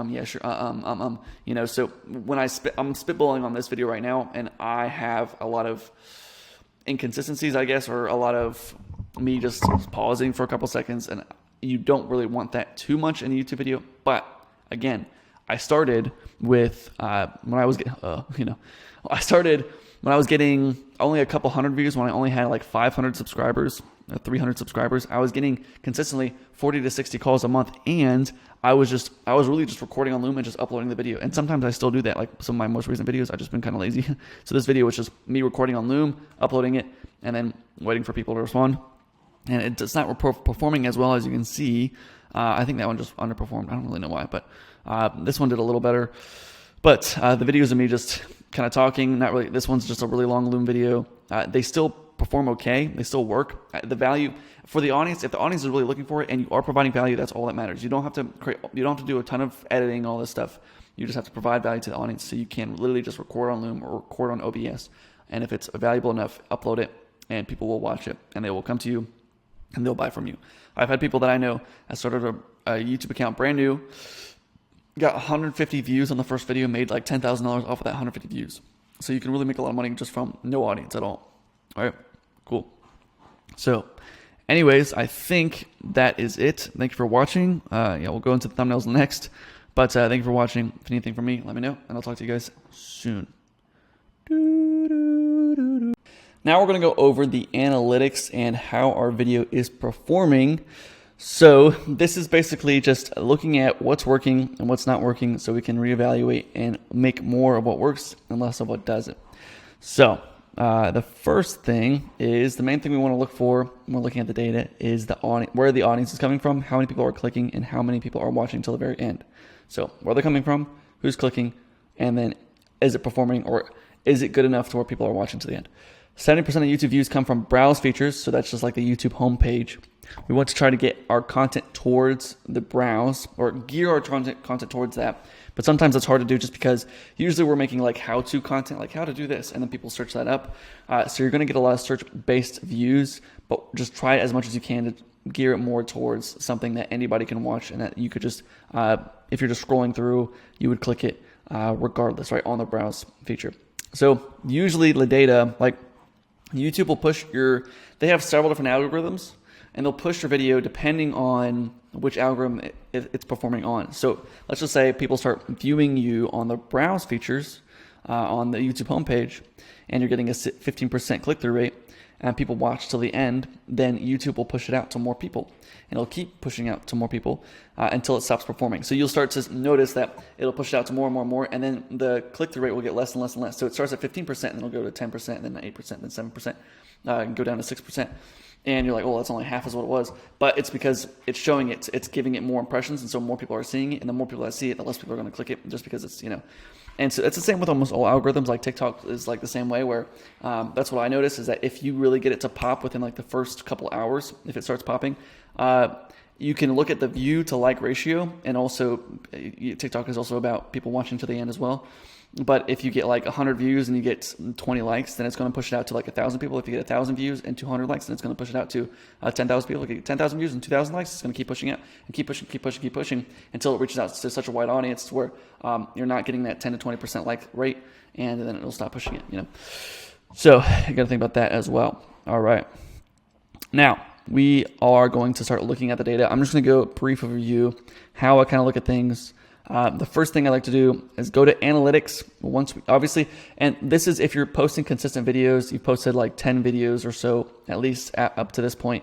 And you can also do this beforehand, but just trying to see the data on what's happening, what's working, what's not working. So analytics, go to basic overview of what's working, and we can also make buckets out of this content. So I'm going to go to my analytics. So this is basic analytics. I'm going to go to overview. We have 40,000 views. It's a little stagnant. I mean, I was out of town for a couple of weeks, and also I have been very busy, so I haven't been able to make the highest performing videos recently. But we'll go down your top content for this period. So the period right here is last 28 days. We can go to last 90 days as well. Usually you're kind of looking at in the last 90 days, just because we want to see, usually everything's in quarters, at least on YouTube. Everything is kind of more so in quarters. So 20,000 cold DMs is still performing. That was the video I posted in January. Best lead lists. That was another video I posted in January. So these ones are performing still pretty well, but that was 7 months ago. Dang, that's crazy. And so how to scrape unlimited lead lists. That's another one I posted in April. So the lead list videos look like they're performing pretty well. So I really just, because I saw this, I made another lead list video, how to scrape lead lists for free. It looks exactly like this one. You can go to my content here, and I'll show you how to scrape lead lists for free. So in the short term, this isn't performing well, but these other two videos, they're performing well because they're more search-based videos. And it's like how to scrape lead lists. So people will look it up and then they'll find the video. And if I can look at that and I can know for sure if it's a search-based video by going into analytics on this specific video, going into the advanced mode, and then going to traffic source right here, and it'll show me where it's coming from. So 3,300 views have come from YouTube search, and then only 338 views, only 8% of the views come from suggested videos, or 7.1% come from browse features. And that's okay, just because like this video is obviously leaning more towards the search-ish type people, because it's just kind of a search-based video, how to scrape blah, blah, blah, But like I sent 100,000 cold emails. Let's just see what this one's at. So go to analytics, and then go to advanced mode, and then go to traffic source. And we have YouTube search also. Okay, interesting. So YouTube source, and then browse feature is only 6%.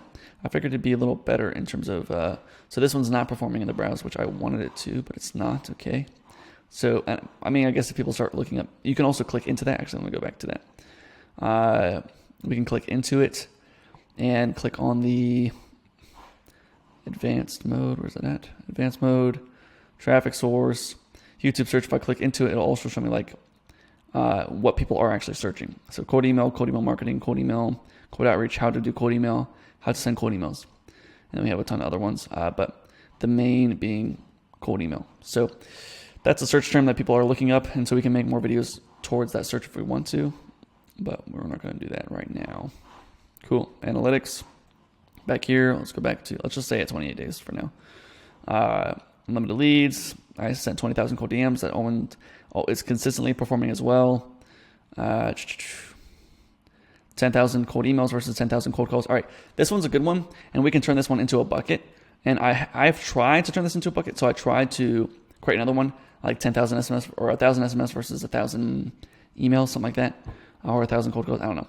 But I think the cold email versus cold call, they're like very similar to each other. And this is the even versus even framework, right? Even this, even that. So I think the other one didn't perform nearly as well. And so let's just go into this one. This one has 11,000 views. Let's go to advanced mode. Traffic source, where the views coming from, still from YouTube search, more so from there. Interesting. Browse features. This is last 28 days. I guess we can do 365. So browse features. Okay, so this one, it did perform a little better in the browse, and it did a huge spike. I think that was the first day.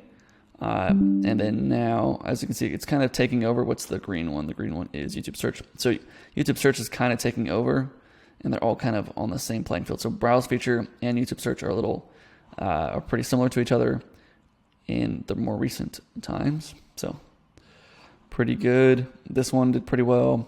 I tried creating it into a bucket, but the second video didn't perform out. I might be able to do another one. I'm going to try to think of another video. 1,000 cold calls versus 1,000 LinkedIn messages versus 1,000 Instagram messages, 1,000 Facebook messages versus Instagram messages versus, so maybe trying that. Softwares I use to book 3, that's a more recent video. Let's see how that one performed. So 2.7 thousand views. Something else I like to look at, we'll go back into here. You can click into each video, go to advanced mode analytics, and then go to traffic source, see where the video is coming from, as we just did. Go to content, see what videos connect with your audience and did above average. So we're going to do that. Let's just go back, and we can see your top, this is it, the top performing content of this period. So last 28 days, this is the top performing videos. Also videos that were made outside of the 28 days, you want to kind of look at that because like this one, I spent 1,000 days trying this in May. This one was not, this was made in January, right? December 30th. This one was made in May. This one's recent July, May, July. So probably the January ones, the February ones, and this April one, this one's performing really well. Apparently top performing video in the last 28 days, 4,000 views. And so that was April, how to scrape unlimited lead lists. And that's why I made the most recent video, because I see this one's performing really well. Well, let me just kind of capitalize on that, how to scrape. And I did how to get lead lists for free. I should probably maybe change the title also to how to scrape lead lists for free. And that might work better because that's using kind of the same bucket, how to scrape blank. And so that's something I might test as well. And also with the how to scrape lead lists for free, and this one, this how to scrape unlimited lead lists, I didn't put a lot of effort into them. Where like I didn't edit them super fancy or anything, just a very simple edit. As you can see, the retention graph is not that great, where it goes down, down, down, down, down. But I think a lot of views are just coming from search. So people come in, they watch the video, and but this one's a longer video. Or not really. I don't think it's that long. How long is it? 12 minutes. Yeah, so it's a little bit a longer video, but it's also just on Loom where I'm just kind of talking over it. And so usually the videos with higher editing production value do a lot better. But anyways, it's still even with the retention being very low, people are still clicking a lot, which means I can probably capitalize on this idea and try to get the retention a little better. And if I get the retention better and kind of recreate this idea, then I can get a lot more views out of it. So something else we can look at. So let's go into, you can go into the content analytics and scroll down to the retention graph and see the key moments of what people are watching and where they dropped off, and write down what you see and apply it to the next video. So some things that I see, so I will go into, let's go to, I sent 20,000 cold DMs, right? So if I scroll down, here we have, okay, so it kind of falls off, tapers off. There's not much we can take out of these, like when it's just like flatlining. But, all right, so right here, we have this little jump. We want to look at all these little bumps. So, like, these are huge bumps. These little bumps right here. Like, why are people falling off? Like, why does this, like, fall off really significantly right here? This, obviously, like, this is always going to happen, but how do we kind of minimize that as much as possible? And then what makes this jump happen right here? So I'm going to start playing from here. At this, my clients get better results than some people. Some of our clients using your strategies, like they book like 3 calls in a day, 2 calls in a day, so it's working. But it definitely didn't start out this way. I was very bad in the beginning. This is actually the second client. Okay. So, all right, we had that little testimonial. Maybe people were rewatching that for some reason. But we can try to validate that, see what happens next here. So I'm going to look at this next jump up. So what happens? Nothing. Hey, how are you doing? To, hey, give me money. And it's like trying to bridge the gap from let's talk about your kids to let's talk about how I can help you with your business is a very wide gap. So I went back to having a direct offer with a subtle call to action at the end. I've got 37 companies that need your cleaning services this month. Are you open to chat? Okay, right here. This is where the peak happens. I got 37 companies. So I add something to the screen and then a whole bunch of people, what happens is the reason it jumps up is because they rewind. They're like, oh, what was that? So they rewind and they watch that part again. And so let's see if that's the same with this one right here. let's just go a little further. Boom.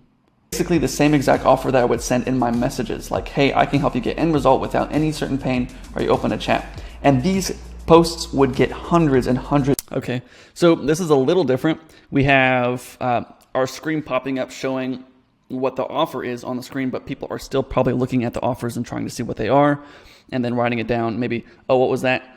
Go back, rewatch that part again, you know? So that's probably what's going on right there. And maybe we can validate that by going to another video. So let's go to cold email scripts. I think I've got one. I tried to record free. No, let's do scripts. There we go. This one. So this one did pretty okay, pretty well. Go to analytics. Go down here. Here we have these huge spikes. Huge. All right. So what are these spikes right here? Let's go here. Email number 1. Hey, first name, been trying to find your... So we kind of validated that by, okay, anytime we add text to the screen, it looks like people watch more often. And so maybe we should just keep adding more text to the screen, and so we can keep the retention really high. And so this is the part where okay, this is what works. Let's keep redoing what works, and then let's cut out what doesn't work. And so I don't see any drop-offs at this point. Like, this is a huge drop-off. Okay, yeah, let's actually look at this, because it drops off and then comes back up. So people are skipping something I've ever read.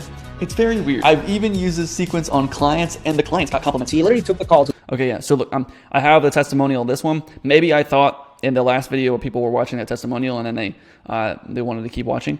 And so this one I tried it again. I put a testimonial in there, but this one... Told me, keep doing what you're doing because I don't even want this. But I was compelled to like reply. And on top of all that, okay, cool. And then currently hold the Guinness World Record for the world's brightest hoodie. I just thought I'd share that. Here's the thing. No. All right, so this is like... I was actually trying with this video trying to put a lot of fluff in there just to make the video actually 10 minutes long.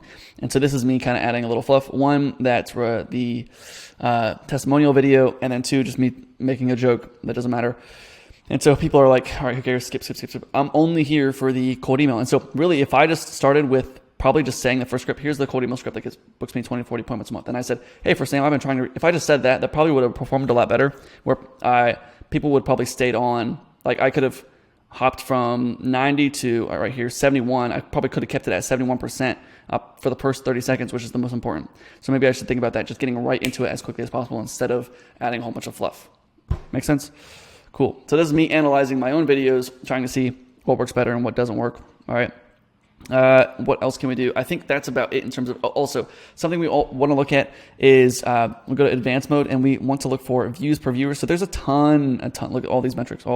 Like there's a lot here, but something I want to do is look at average views per viewer last 28 days.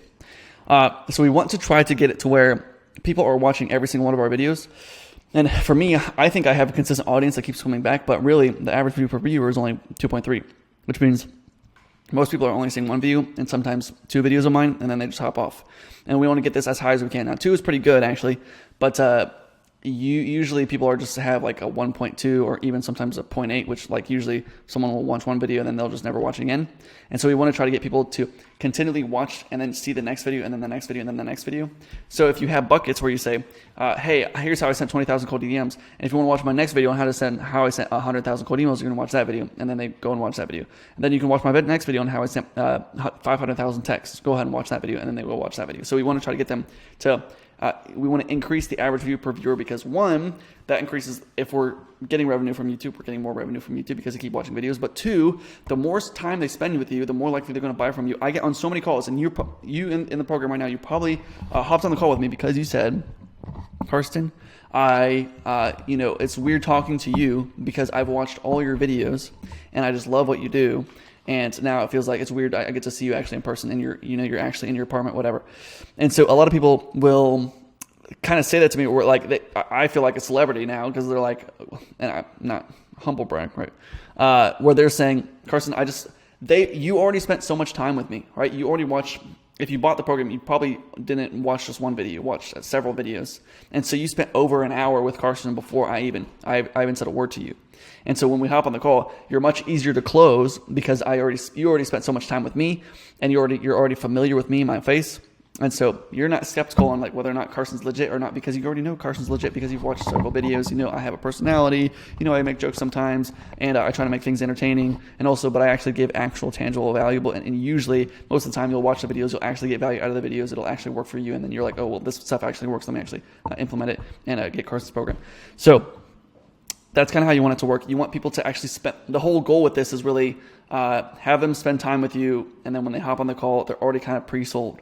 So it makes it really easy to sell them once we do that. And honestly, I get most of my calls from YouTube, and I think I get a pretty high close rate from the videos or from the calls I get from YouTube because it's really easy to close people that came through. I don't know if that makes sense, but anyways, that's it. Thank you guys so much for watching. If you guys need any help, just let me know, and I will talk to you soon.